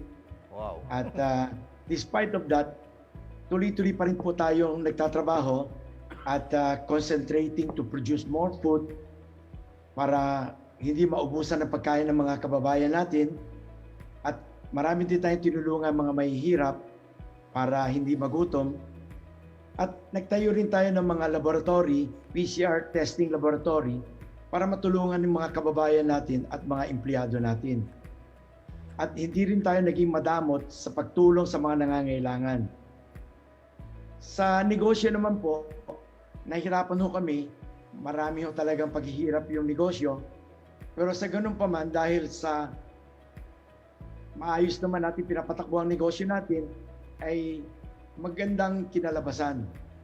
At makakaasa po ang bayan na magpapatuloy po kaming magtrabaho ng mas mabuti para makatulong makapagbayad ng mas marami pa hong taxes. At makakaasa po kayo na tutulong din po ang San Miguel magtayo ng mas marami pang negosyo at magtayo ng mas maraming infrastructure para makagaan sa ating mga kababayan. Napapansin nyo naman yung ating Skyway Stage 3 connector road connecting North Luzon Expressway, NLEX, and SLEX, naging very successful. Nawala po yung traffic sa EDSA. At pagpapatuloy po natin yung marami pang mga project natin na makakabuti sa ating bayan. Salamat po. Ayan, maraming salamat, Bossing, RSA, at si Sir Enrique Razon. Ang kanyang business yata hindi masyado naapektuhan dahil siyempre tuloy pa rin po ang siyempre mapagdating po sa mga pantalan. Pero itong Bloomberry Resorts Corporation ay parang naapektuhan din po yata. Mr. Enrique Razon, sir, paano nyo hinarap po itong ganitong problema nitong 2020? Paano nyo hinarap itong mga problema natin sa nangyayaring pandemya po ngayon? Magandang hapon sa inyo lahat at sa iyo, Deo. Ang 2020, may mga negosyo kami na okay naman, may mga hindi okay. Overall, average lang. And nag-umpisa ang pandemic, strategy lang is to survive. Pero we're still in the pandemic, but so far, so good. Gusto ko rin, I'd like to congratulate the BIR for transforming themselves into a digital platform while the pandemic was raging and is still raging. And they as well managed to function and survive in this environment. Hindi lang kami, no? Pati government agencies nag-transform. We're all forced to basically do that. And the focus here is companies that are making money and doing okay to help our countrymen as much as we can, and to help the government and also helping the people. I'm also very impressed with Commissioner Billy Dulay. He's a very professional and straightforward government official who has steered the BIR through all these storms and to come out much more efficient and at the time transforming themselves. But we're still in the midst of the pandemic, and the focus now is to help our countrymen stay in business, to survive, and to eventually vaccinate the population so we can get back to normal life. So, Ayan, Sir Ricky, isang tanong ko lang po. Bukas na po ba ang Soler? bukas na pero limited capacity. Ang solar ang negosyo na medyo hindi maganda kasi tao ang public ang pumapasok, pero ganyan talaga eh. So may negosyo hindi maganda, may negosyo maganda. Pero si kaibigan ko at partner ko si Ramon, ganun din ang experience. Basta sige lang. At dumaan na tayo sa Asian crisis, financial crisis, puro crisis. Ngayon lang health crisis. Medyo iba na. So halos lahat na daanan na namin. Pero ganyan talaga eh. So basta sige lang. Ayan. Thank you, sir. At thank you, sir, Enrique Rasona Jr. At ang chairman at CEO ng Ayala Corporation. Congratulations, sir, Sir Jasa, dahil mukhang hindi po yata sila masyadong naapektuhan dahil panay pa rin po ang donate. Nabasa ko sa Philippine Star kanina, nag-donate ang Ayala Group of Companies ng 4.5 million worth ng mga testing kits. Magandang hapon po, Chairman Jasa, sir. Kumusta po kayo? Okay naman. Salamat din, Deo. Magandang hapon din. Thank you very much, Secretary Dominguez, Commissioner Dulay. Salamat din, Deo, for this invitation. To my colleagues, Mr. Ramonang, Mr. Ricky Rason, Mr. Tito Ortiz, Manny Pangilinan, salamat din sa inyo. No? Thank you very much. I think Mr. Rason said it well. There've been everybody's been hit in one way or another during this pandemic. But what I'd like to pick up from what my friends have said, Ramon, Ricky, Tito, Manny, is this has brought us all together. A crisis is a time when we all have to work together. And it's a chance for all of us to cooperate, to help the government, to help our people. And I think what has been important here is that we have all held hands during a very difficult time. A lot of people have lost employment. Revenues have come down. I appreciate Secretary Dominguez's interest in bringing resources to the government so that they can in turn help the people. This is an important time for all of us to come together. I think all the people who spoke today have shown that they are willing to hold hands, work together, be it the health-related issues, be helping the BIR, and see where we can work together. You mentioned, Deo, salamat for mentioning it, that we were with Mayor Belmonte of Quezon City yesterday helping. We're also helping other LGUs in any way we can. This is a time for cooperation and for all of us to work hand in hand. Private sector, public sector, and I think 2020 has been a difficult year for everyone, for corporations, for individuals. Some people have suffered, others have done better. But I think if we can all band together, if we can hold hands and help the government, help each other, and cooperate, we all exist in an ecosystem where we all succeed if all of us succeed together. And this is a time for all of us to join hands. Let me, like others have said, also congratulate Commissioner Dulay. He's been a progressive BIR commissioner. His digitization of the BIR has helped us in the Ayala Group tremendously. We're grateful, Commissioner. Secretary Dominguez himself has also put a lot of emphasis on digitization. And we ourselves, together with other players in the telecom sector, are trying to do everything we can to help out, build the infrastructure that will help the country move forward. Salamat din, Deo. Thank you to everyone, and thank you also for this opportunity. Thank you, Sir Jasa, sir. Pero dyan lang po kayo, sir, dahil ang digital transformation ay isa po sa mga biggest programs ng BIR. What projects can we expect from SMART? Ano po ang plano po natin, Mr. Jasa, sir? Yeah. Well, my friend Mr. Pangilinan can probably talk well about SMART, but on the part of Globe, last year we committed 60 billion pesos in capital expenditures. This year, 2021, we're committing more than double that, about 140 billion pesos in capital expenditures. It is our job to help the country lay out the infrastructure that's necessary for the BIR and, of course, many others to supply, I guess, their products and services in a digital environment. We've covered about 80% of the city already with a 5G network. We'd like to get the greater Mega Manila to be 100%. We're already at 80%. We will do everything we can to help create the infrastructure that will help these digital transactions take place, whether it's for the BIR or for all the many other services that are needed at this point in time. Salamat din, Deo. Thank you, sir. At sorry, ayan na, nabanggit ko, Smart Globe pala. Ayan. Okay lang, kaibigan naman tayo. Anyway, Sir MVP, sir, ayan, so ano po ang inyong programa sa part naman ng PLDT at SMART? Medyo similar sa sinabi ni Jaime, no?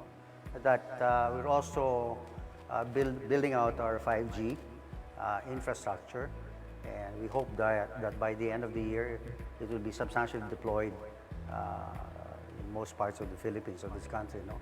So, quite apart from the infra, yung mga applications ng 5G, no? Because greater speed, lower latency, better video experience. So, it's a much better product platform than 4G, no? So, we're doing our best para mabawasan ang presyo ng mga 5G devices. Kasi siyempre unang-una, bagong teknolohiya ito, the price of the cell phones are medyo mataas. Pero bumababa na yan. By the end of the year, the price will be more affordable to greater number of Filipinos. No? But beyond that, sa enterprise din, kailangan hindi lang yung connectivity, digital connectivity ang kailangan ng mga MSMEs and large corporations, but also solutions now. No? Because we need to push corporations to become more digital. No? So, hindi lang naman yung lalagay mo yung fiber na kailangan nila or internet connectivities, especially abroad, no? But yung mga solution relating to their processes or the way they sell or deliver their products. Kailangan yun. No different from sa BIR. No? So, our enterprise is looking at more solutions now, digital solutions, on top of the digital connectivity because they go hand in hand.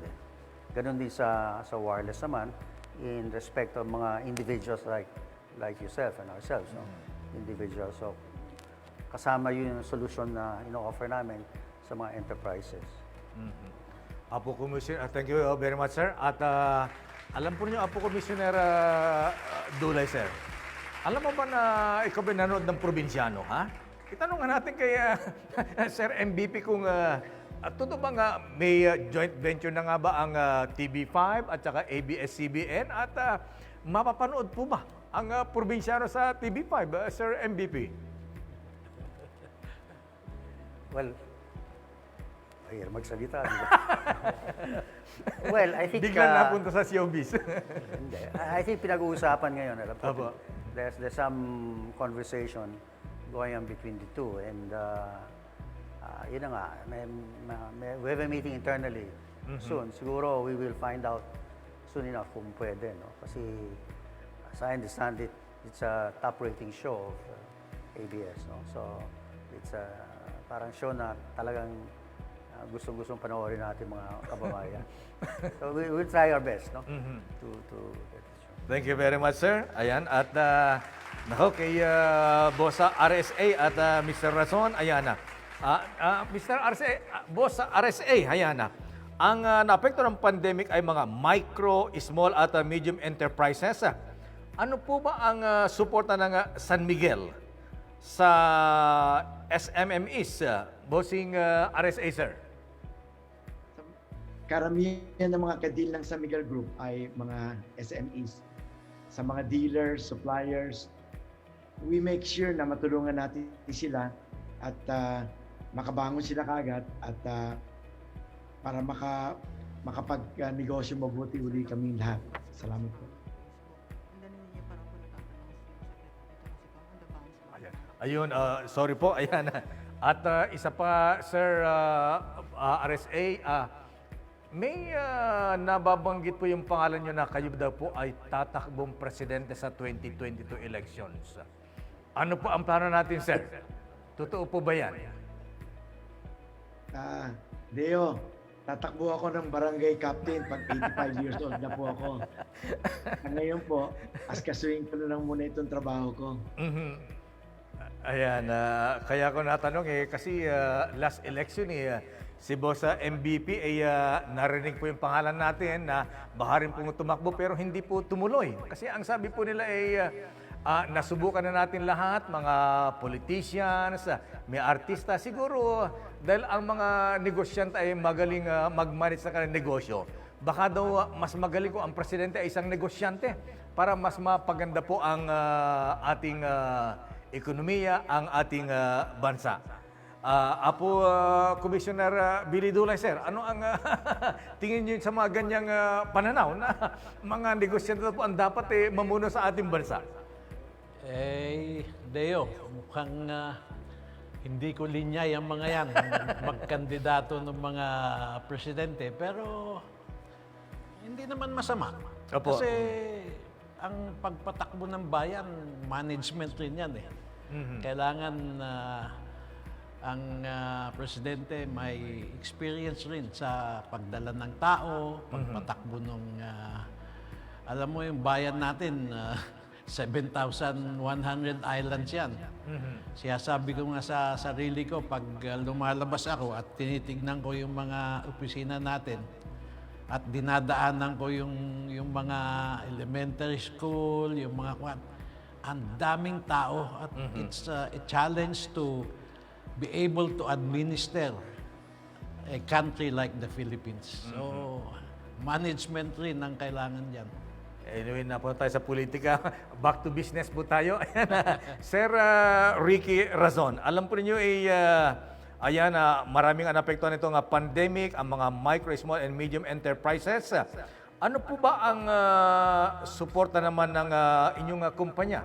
Particularly ang Bloomberry para po sa MSMEs, Sir Ricky. Bukod doon sa ginawa namin sa mga quarantine centers, ngayon sa mga vaccine, sa mga ganyan testing, wala nag-umpisa yung lockdown, nagbago kami ng strategy na bumibili na kami ng kung anong kailangan namin. Ang kausap namin, mga maliliit na kumpanya. Imbes na bumibili kami sa malalaking kumpanya, total sila magsusurvive. Focus namin makipag-transaksyon at saka mamili sa maliliit na supplier. Maski mahal ng konti, mas mahal ng konti ang presyo, pero doon kami nakafocus. So, yung tulungan namin lang mag-survive yung mga SMEs. Ayun na. Sir, at alam po niyo naipasa na po ang Create Bill. At ito po ay pipirmahan na lang ng ating Pangulong Duterte. Sa inyo po nga panig, Sir Ricky, ano pa inyong opinion dito sa Create Law? Pabor po ba sa... Bill ay isang progressive tax bill. Yes, sir. Na mag-i-incentivize sa mga kumpanya, sa mga negosyo na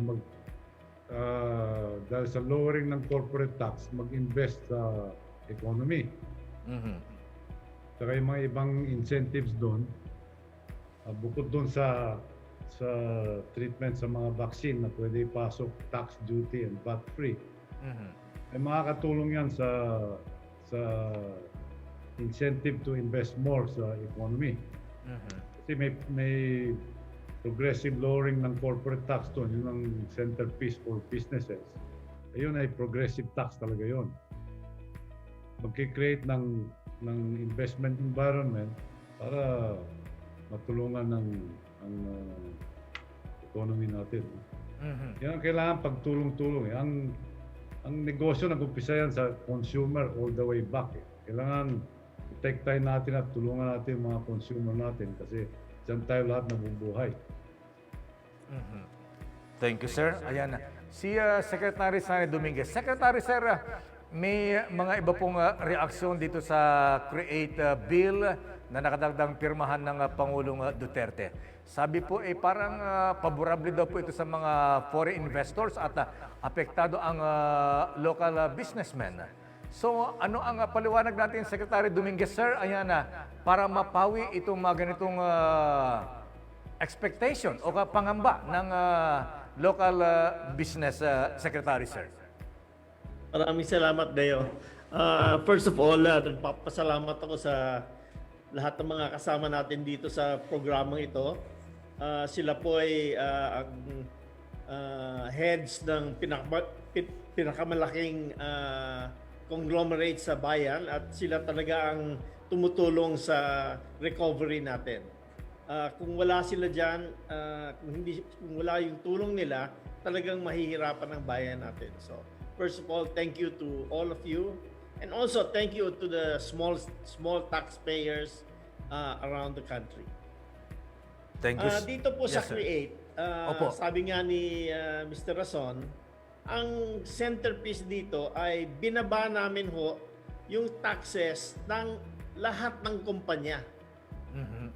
From 30%, kung maliit ka na kumpanya, babayad ka na lang ng 20%. Sa mga malalaki, from 30%, bumaba sa 25%, tapos through the years, bababa pa yan hanggang abutin yung 20%. Ang ibig sabihin namin doon, parang stimulus program ito. Iniiwan namin yung pera sa kamay ng mga negosyante para sila nang magdidesisyon kung paano nilang gamitin at paano nilang i-invest yung pera para create sila ng trabaho. Meron ding portion doon para sa foreign investors. Ang negosyo kasi hindi lang local foreign din. So kailangan imbitahin din natin yung mga foreign investors dito. At ang ginagawa namin doon, we are prepared to give them more fiscal at saka non-fiscal incentives so that we can be competitive with Vietnam, with Thailand, with Indonesia. Lahat to nagko-compete yan for foreign investment. So, pantay-pantay ho yung create na bill. So, nagpapasalamat din ako sa Kongreso at saka sa Senado for passing this bill.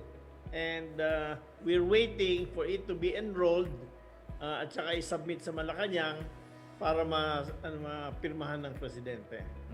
So thank you again for everybody's help and and thank you Holto for hosting this Deo. Thank you, sir.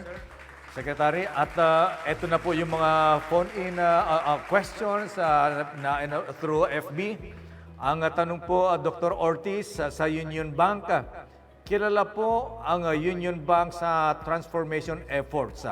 Paano niyo po matutulungan ang BIR in their transformation efforts? Dr. Ortiz, sir. Yeah, thank you for that question. No? As I mentioned, I mean, the best way we can help the BIR is to create transaction streams in platforms that are transparent, that are immutable, that cannot be changed, and that can generate automatically tax returns. So as long as the BIR recognizes that, so we can work together so that the system is malinis at klaro and simple to understand, then it becomes possible for taxes to be paid automatically. You can even avoid having to apply. No? So the current transformation effort of the BIR, which is fantastic, especially during the pandemic, taxpayers still need to go online, go to the website, make appointments, etc. And get the... Ito, from the platform, it can generate automatically the tax returns. And because it's on the blockchain, it will be immutable and it's forever there, and the BIR can always audit at a later date, right? So I think that will speed up collection. It will make collection more exact, walang error, right? It's more exact. No physical contact, so it becomes automatic. And in the supply chains, the tax efficiency of the large taxpayer is better. And then as you go down the supply chain, it gets less and less and more difficult all the way down to the sari-sari store. No? So hopefully, when the large taxpayers bring the SMEs into the ecosystem, then the data, the tax data, revenue data can be easily generated. Now, what's the advantage? So they're going to be paying more taxes. Ayaw nila yun kung pwede. So the advantage is credit. Because now we have the information, bankers like us, and I mentioned we built a platform called CCAP, which is bank agnostic. It's not only Union Bank there. Even other banks are there. And they can use that information to lend money to the dealers, to the small grocery, to the sari-sari store, using that same information that's important to create the tax returns, right? So I think that's one way to help the BIR. Make it simple, make it automatic, make it transparent, make it auditable permanently, and to make it automatic and error-free. Because there's only one version of the truth. It's the original invoice that was generated by the large taxpayer, which is split as it goes down the distribution line. So I think that's one idea.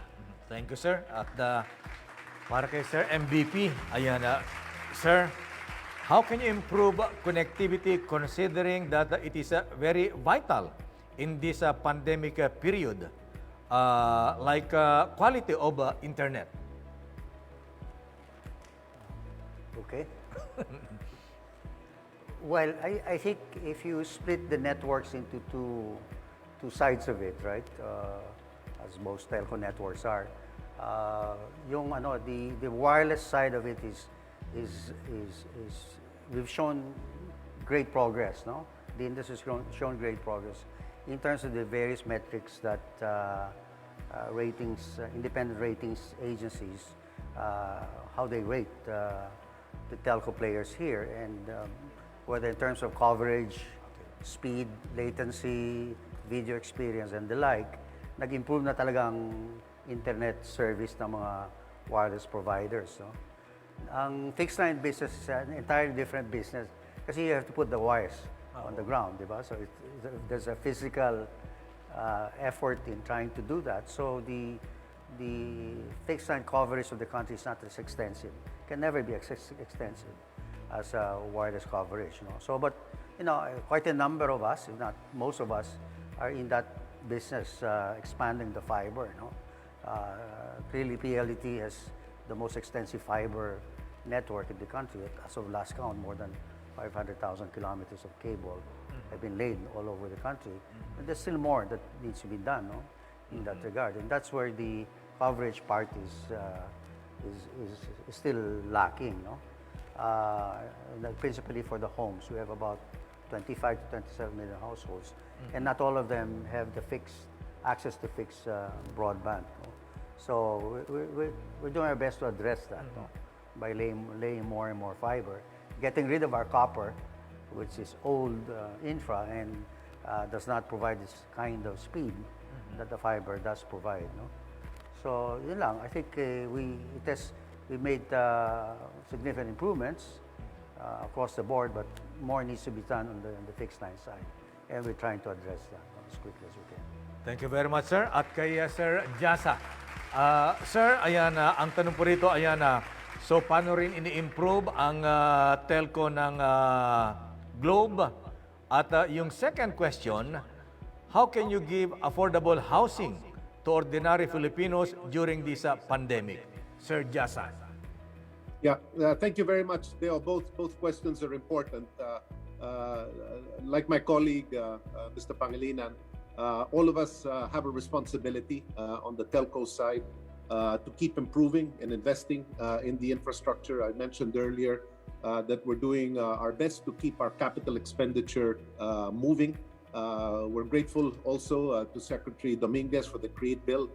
Anything that makes the country more competitive from a tax point of view allows us to reinvest the money back in the country, and the telecom industry is one more example of an industry that needs to keep reinvesting. And so all these moves by the Secretary of Finance and the DOF are encouraging all of us to keep reinvesting in the country and giving employment, which is an important part. On the issue of housing, that's of course a very important component. The demand for housing continues to be strong. I think we've been grateful also to the government, particularly the monetary authorities, for keeping interest rates low. This has allowed interest rates to stay at a low level. It's allowed mortgages for houses to continue, and has allowed the housing market to continue increasing. We have 5 price points now in Ayala Land, from the top end to the very bottom.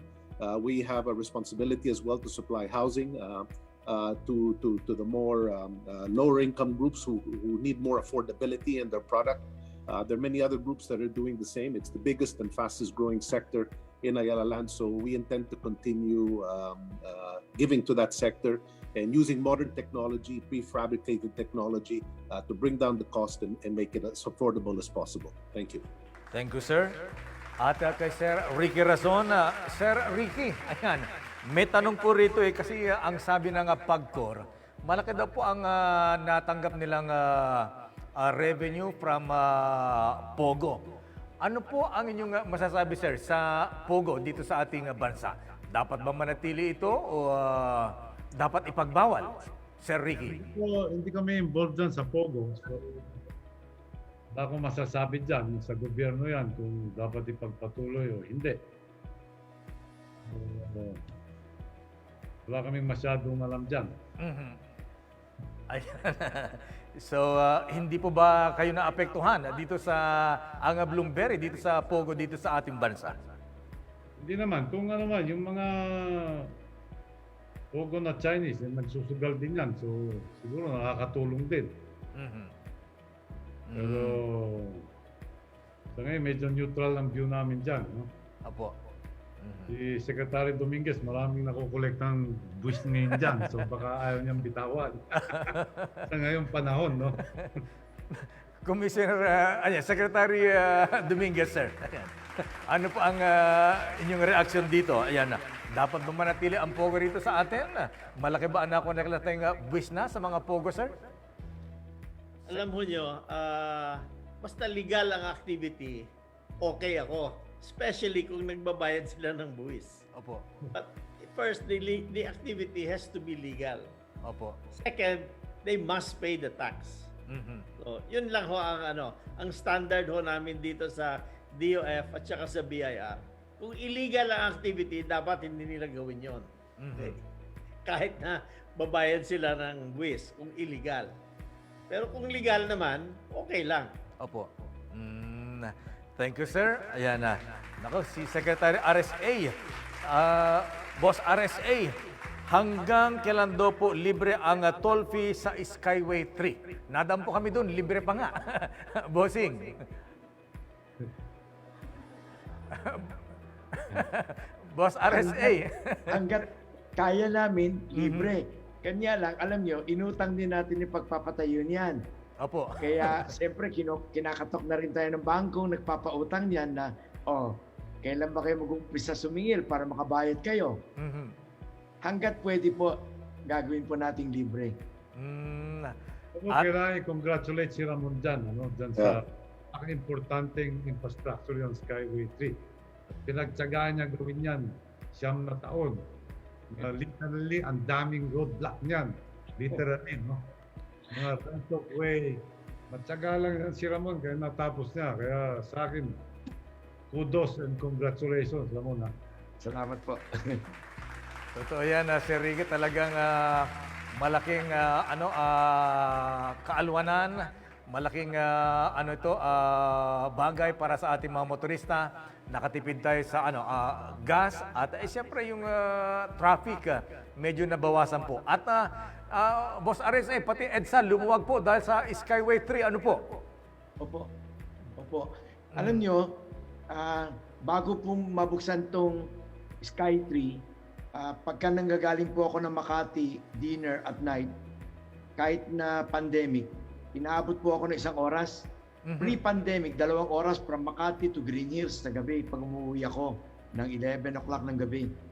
Malaking tulong po yan. Ngayon po, 15 minutes lang po from Makati to Green Hills. Kaya mas maraming oras na magagamit natin sa pag-good time. Ito yung sarili mo, ha?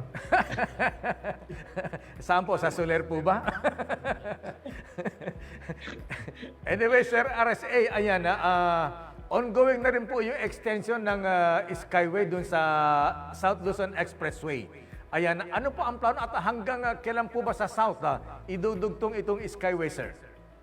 Yung pong dinugtong natin is from Sukat to Susana Heights. Yes, sir. Opo. Yung problemang ng lugar na yun lagi is northbound or southbound. Nagkaka-traffic po yan sa exit ng Bikutan tsaka Sukat. But with this extension, mababypass na natin yung problema ng Bikutan at Sukat. At hopefully, madugtungan din natin yung Bikutan at Sukat para mawala ng traffic yung lugar na yan. By March 30, next month, mabubuksan na po yung Susana Heights to Sukat. Wow. And then by June, yung Sukat to Susana Heights southbound matatapos na rin po. Paano po yung airport naman sa Bulacan? Ako, mahaba pa ho yun. Matagal pa ho yun. Matagal pa po. Napakarami po trabaho nun. Anyway, Sir RSA, thank you. At kay Secretary Dominguez at kay Commissioner Dulay, ang tanong po, Secretary Sir, Commissioner Dulay, Sir, ang ating mga kababayan ay nagbabayad ng buwis, lalo sa inyong mga panawagan, sa inyong kampanya. Ang tanong po nila mga negosyante natin, ano naman ang magagawang tulong ng BIR sa business sector? Halimbawa, meron bang incentive o mga programa ang BIR para matulungan naman ating mga businessmen, mga taxpayers? Secretary Sunny Dominguez, sir. Ang first tulong ho namin, sinimplify ho namin yung pagka-file ng tax. Binago yung mga forms para hindi na masyadong mahaba. Dati, kahit na maliit ka na kumpanya, yung pina-fill up mo na forms, parang malaking kumpanya na rin. So ngayon, parang simple na lang. Sa mga individuals din ho, sinimplify din ho ni Billy Dulay yung mga forms na yung mga forms na dapat i-file. Number 1 yon. Number 2, because of the digitalization, madali na ho mag-file ngayon ng tax returns. Dati sa 2015 ang number of manually filed tax returns was 13 million. 2015. Sa 2020, 1.3 million na lang ang manually filed. Ngayon, 94% na yan ng lahat ng fina-file. So, everybody now, especially yung mga bata, young people, alam na nila how to use smartphone, they can file their tax return in the smartphone already. So, in that way, mas convenient sa kanila ang dealing sa BIR. Marami pa ho silang mga programa, and I think I'll leave it up to Billy and Lani to explain ho. Opo, ayan na. Siguro darating tayo dyan mamaya. Commissioner, ayan, ano ba ang masabi niyo dyan? Deo, talaga yung naging programa ng BIR, we're following the ease of doing business law. Marami kaming tinanggal na requirements na documentation para mapabilis ang transaction sa BIR. Yun, at saka kung nahalata mo, over the years, past 2 years I think, wala nang pila dun sa BIR pag tax filing, yung income tax filing, di ba? Nakita mo yan. All because of the efforts to improve yung digital transformation program namin.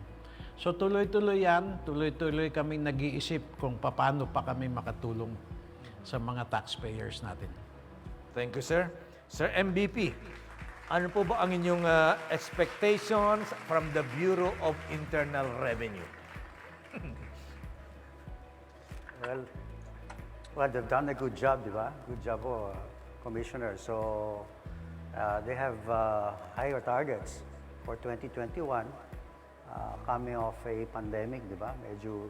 That's a very challenging job, Commissioner. So, we will cooperate, obviously, by investing to you and to Secretary Dominguez, raising our capital expenditure this year, especially that there's a bit more cash on our hands because of the CREATE bill. No? So we're undertaking to put that into increased capital expenditure this year and in the coming years. So whatever we can do to help you in your digital transformation process, we're available. I think there'll be more of these payment channels that will help you collect more efficiently. But whatever we can do in terms of your data storage, whether you could put that on the cloud, whether, I don't know whether you've done it already, whether you need help in curating your data, making it more efficient in trying to arrive at a profile of your taxpayers. No? So, we're here to help, Commissioner. No? And again, congratulations, and we wish you all the best in 2021. Thank you, sir. Dr. Ortiz, ayan. Ano pa yung expectations from BIR? Well, you know, because of the pandemic and the lockdown, yung aggregate demand has shrunk. So yung mga revenues ng kompanya and the SMEs and even individuals who have lost their jobs have come down. So the fiscal activity of government that's led by the DOF and Congress in the approval of the budget is super important. It's super important to jumpstart the economy. Is the fiscal. So, and the capability of the government to spend. I think we have the biggest national budget ever in the last Congress. Is dependent on tax collection. So I think we should all be supportive of anything that the BIR does in terms of tax collection, because that's the fuel for the spending that the government is going to do, which is important to all of us, to the whole society, including business, in terms of stimulating aggregate demand and therefore getting our business to grow again and to get the whole economy to grow again. So I think it's very important that the efficiency of tax collection improves so that the government can spend, and that will help all of us. And anything we can do to help the DOF, the BIR, or the Bureau of Customs, I mean, we're available to help. So Secretary Dominguez and Commissioner Dulay, I mean, both of you have done a great job in getting us through this process. The government spending is super critical It's important. It's the catalyst that will get the engine of the economy going. So I think we're in a good place. Thank you, Dr. Ortiz. Sir Jasa, ayan. Ano po ang mga expectations naman po sa mula sa BIR? Thank you, Deo. Like Tito Ortiz, we've had a very good relationship with Commissioner Dulay and the BIR. It's been efficient. We've been able to work together. We applaud the digitization because in the end, speed of resolution maybe there was an important thing for all of us so we can keep moving. But there's been a lot of progress that Commissioner Dulay has brought to the BIR. We've had an efficient working relationship, and so I wish him all the best in his continuous programs to make the speed of resolution quicker. Thank you. Thank you, sir. Sir Ricky, magandang hapon po. Ano expectation niyo from BIR? The BIR has admirably and impressively transformed themselves from a monolithic bureaucracy to a digital platform in such a short period. They have made tax payment easier, which is very good for all those who are paying their taxes. But the BIR needs to achieve in the future is to increase the percentage of tax collections of overall GDP at levels of our neighbors and competitors. So collect the taxes those who are not paying, who don't want to pay taxes and are avoiding taxes. And with what BIR has achieved so far, they're now, I think, in the best position ever to do that. Kailangan tumaas yung tax base natin. So, yung mga nagbabayad, walang problema yun. As business grows, we will pay more. Yung mga hindi nagbabayad, yun ang kailangan talagang matapos na, no? Masingil na nila lahat yun. Thank you very much, sir. Ayan, boss sa RSA. Ano pa yung masabi? Ano po mga expectations mo sa Bureau? Ang masasabi ko sa BIR is, sa experience ko sa BIR under the watch of Billy Dulay, talagang prangka. At prangka, mahigpit, pero madaling, yung pwede ka magpaliwanag kung meron kang gustong sabihin. Kanya, kami ay 100% kami nagko-cooperate with BIR. Isa kami sa mga pinakamaraming, parang kami yung collector ng Philippine government, di ba? Pinakamaraming kung binabayad ng mga sin tax, mga excise tax, mga kung ano. Pero if you notice, we are a company that will religiously, honestly pay 100% taxes. We will not even try to avoid any taxes. Sapagkat nakakaya po yun kung gawin natin yon. Kaya makakaasa po kayo na magbabayad po kami ng taxes. Salamat po. Thank you, boss RSA. Secretary Sunny Dominguez, sir. Alam po niyo, ito matagal ko na nating tinatanong. Bakit yung mga top businessmen, ang pangalan ay nasa Forbes magazine, ang lalaki ng mga dinideclare ng mga assets nila, pero ang marami nagtataka, ba't yung po mga nasa top 10 ng Forbes magazine, hindi po sila ang mga number 1 o top 10 na taxpayers, Secretary Sunny Dominguez, sir? Bakit po ganun? Alam ho nyo, hindi na ho namin pinapublish yung top 10. Kasi may batas na rin tayo na privacy law. This is a private matter. Okay. Pero alam ho ni Billy kung sino talaga nagbabayad ng tax. At saka itong mga top 10, talaga nandito sila sa sa forum na ito ngayon. Pero hindi ho namin sabihin kung ilan ang binabayaran nila. No, I want to point out something else, ha? Alam mo, we have about 25 million taxpayers. Okay? That's companies at saka individuals. Each taxpayer, if they were filing manually, will file about 20 pages. Kasi may mga 5 pages yan. I don't know how many copies you have to file. Sabihin mo na 20 pages each taxpayer. That is 500 million pages. Wow. By digitization, we do not spend money on paper anymore. And when you don't spend money on paper, you do not cut trees anymore. So, the contribution also of the BIR is saving the environment by digitalization. So, malaki rin ang tulong ng BIR sa climate change. So, I just want to point this out. We think we save at least 500 million long form page, hindi yung legal size, hindi yung letter size. So I don't know how many trees that is. Maybe I'll ask my staff to compute. How many trees do we save a year by digitalization? So, thank you, sir. May malaking contribution din sila sa climate change. Thank you. Ayan. Thank you, Secretary Dominguez, sir. Ayan, naku, si Sir Jasa. Ayan, Sir Jasa. So ano naman po sa inyong panig? Ano ang expectation po ninyo sa Bureau of Internal Revenue? Thank you, Deo. Well, as I mentioned earlier, we've had a very efficient relationship with the BIR.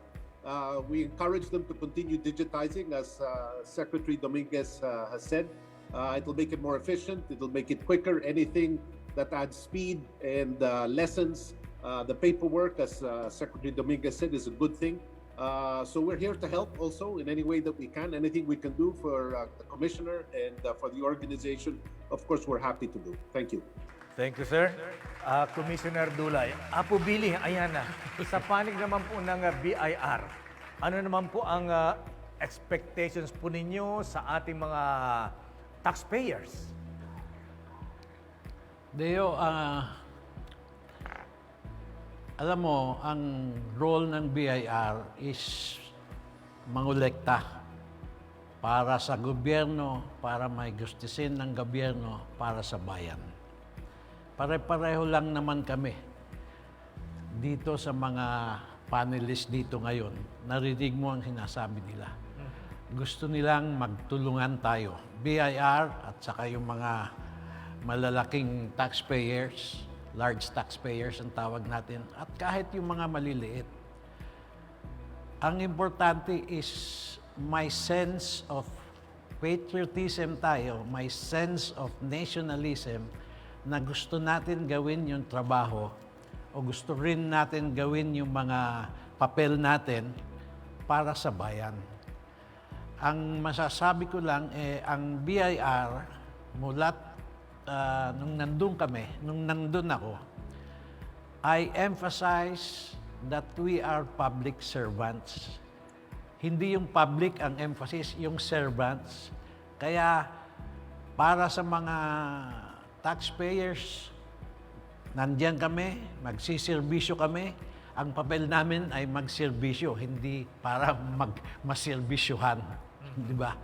We're here to serve you all. We're not here to be served. So, alam naman ng mga iba karamihan na iba na rin yung mukha ng BIR in terms of service. So, ang expectation ko lang is, gaya ng sabi ni Secretary Dominguez, all we need is they comply with the law and we implement the law. And if we are in a position to help them within the bounds of the law, gagawin natin yan. Maluwag tayo. Anytime, pwede sila pumunta sa opisina to bring out their concerns. And that's my experience. Kahit dito sa pandemic, marami akong nakakausap na pinapakinggan natin. Yung mga suggestions, yung mga kung ano ang pwede natin maitulong. So, servisyo lang, Deo, and yun ang expectation natin sa lahat ng taxpayers natin. Commissioner Dulay, Sir Apo, dahil maganda ang serbisyo ngayon ng BIR, sa inyong panunungkuran ni Secretary Sunny Dominguez at kayo po bilang BIR Commissioner, nabawasan na po ba ang mga tax evaders? Hindi natin, ako personally, hindi natin masabi yan.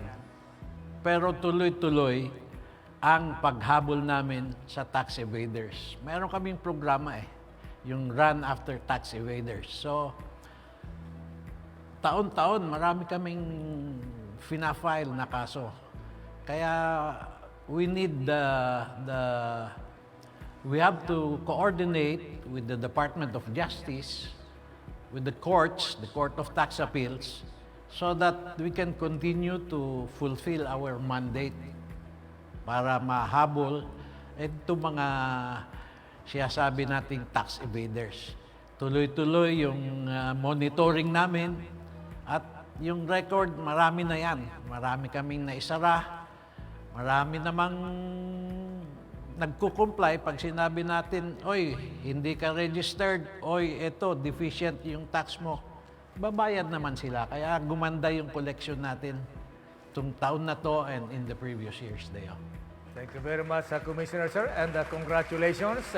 At Secretary Sari Dominguez, sir, ano po inyong mensahe sa ating mga kababayan, particular po sa ating mga taxpayers? Before the message, I just make 2 points. Number 1, bumaba na rin yung mga tax evaders, especially dun sa mga inheritance tax. Dati ho kasi, yung batas said you have to pay 20% of the inheritance as tax. Ngayon, binabana ni Presidente Duterte at saka yung Congress, binabana nila yan sa 6%. So, ang nakikita namin, marami na nagfa-file na mga inheritance tax. Dati yan, hindi nagfa-file yan eh. Kasi malaki yung tax noon, 20%. Ngayon, 6% na lang. So, I think in that area, talagang bumababa yung mga tax evaders. Secondly, I told you, we are saving around 500 million pages a year of manual filing. According to my staff, we are saving 25,000 trees a year. At least 25,000 trees a year. So yung trabaho ng BIR also has environmental effects. Alam mo nyo, na-assign ako ni Presidente kasi sa climate change. Ako na ho yung chairman ng Climate Change Commission. So, I'm thinking about the environment also. Thank you. Finally, again, nagpapasalamat ako sa mga taxpayers, not only those who are here tonight, pero all the taxpayers in the country for cooperating, for helping fund the development of your country.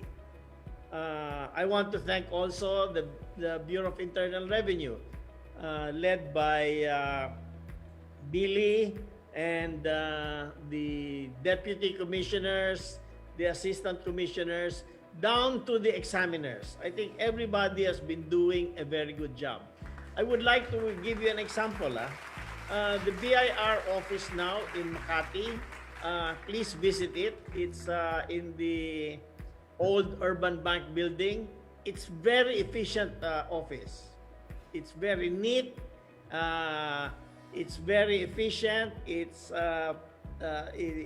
environmentally correct, sound, and I think it's a good way to show how we service the public. But anyway, our gratitude to all, and please continue to support the development of the Filipino people. Thank you very much. Thank you very much, Secretary Sari Dominguez, sir. At muli, congratulations sa inyo, Commissioner Dulay, for a job well done. At of course, lahat ng mga officers and employees ng Bureau of Internal Revenue. Congratulations po sa inyong lahat. At maraming salamat po. At siyempre, sabi nga ay masarap na malaman na sama-sama ang gobyerno at mga taxpayers sa hamon ng panahon. Thank you, Secretary Dominguez, sir. Apo Commissioner Billy. At ang ating mga bisita, ayan, Sir Ninong, MVP, Sir Manny Pangilinan, Dr. Justo Ortiz, at of course, si Bossing Ramon Ang, at Sir Enrique Razon Jr., and Sir Jasa. Jaime Augusto Subel de Ayala. Maraming salamat po sa inyo lahat at ako po si Deo Macalma na nagsasabing sama-sama sa hamon ng panahon. Wisko para sa Pilipino. Magandang hapon po. Thank you.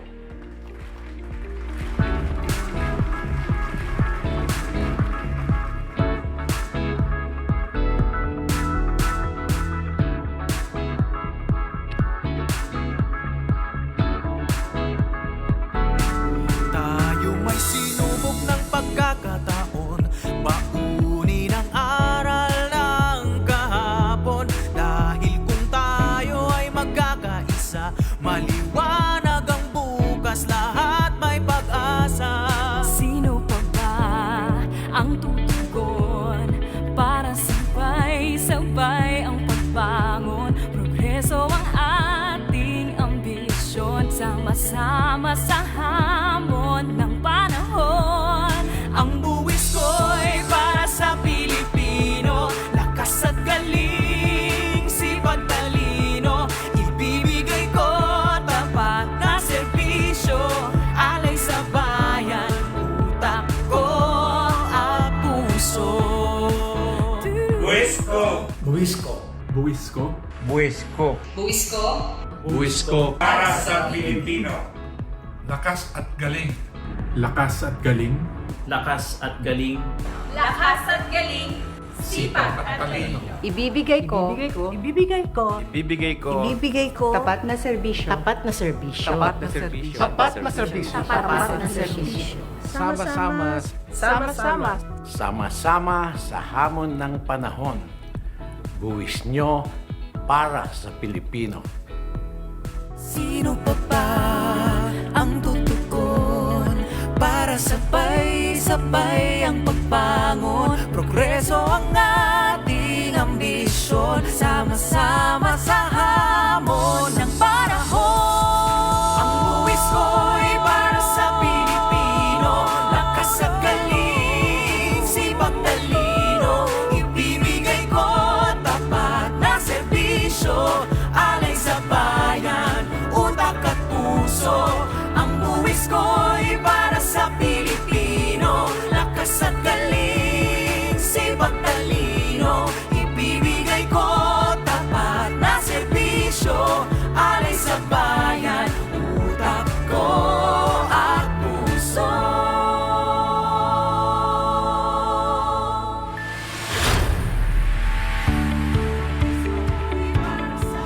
Maraming salamat sa inyong panonood.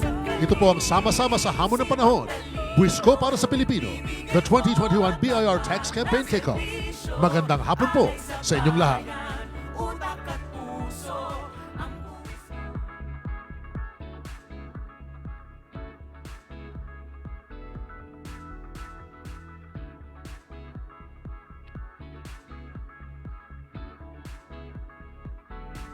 Tayo may sinubok ng pagkakataon, baunin ang aral ng kahapon. Dahil kung tayo ay magkakaisa, maliwanag ang bukas, lahat may pag-asa. Sino pa ba ang tutugon para sabay-sabay ang pagbangon? Progreso ang ating ambisyon, sama-sama sa hamon ng panahon. Ang buwis ko'y para sa Pilipino, lakas at galing, sipag talino. Ibibigay ko tapat na serbisyo, alay sa bayan, utak ko at puso. Buwisko. Buwisko. Buwisko. Buwisko. Buwisko. Buwisko. Para sa Pilipino. Lakas at galing. Lakas at galing. Lakas at galing. Lakas at galing, Sipag at talino. Ibibigay ko. Ibibigay ko. Ibibigay ko. Ibibigay ko. Tapat na serbisyo. Tapat na serbisyo. Tapat na serbisyo. Tapat na serbisyo. Tapat na serbisyo. Sama-sama. Sama-sama. Sama-sama sa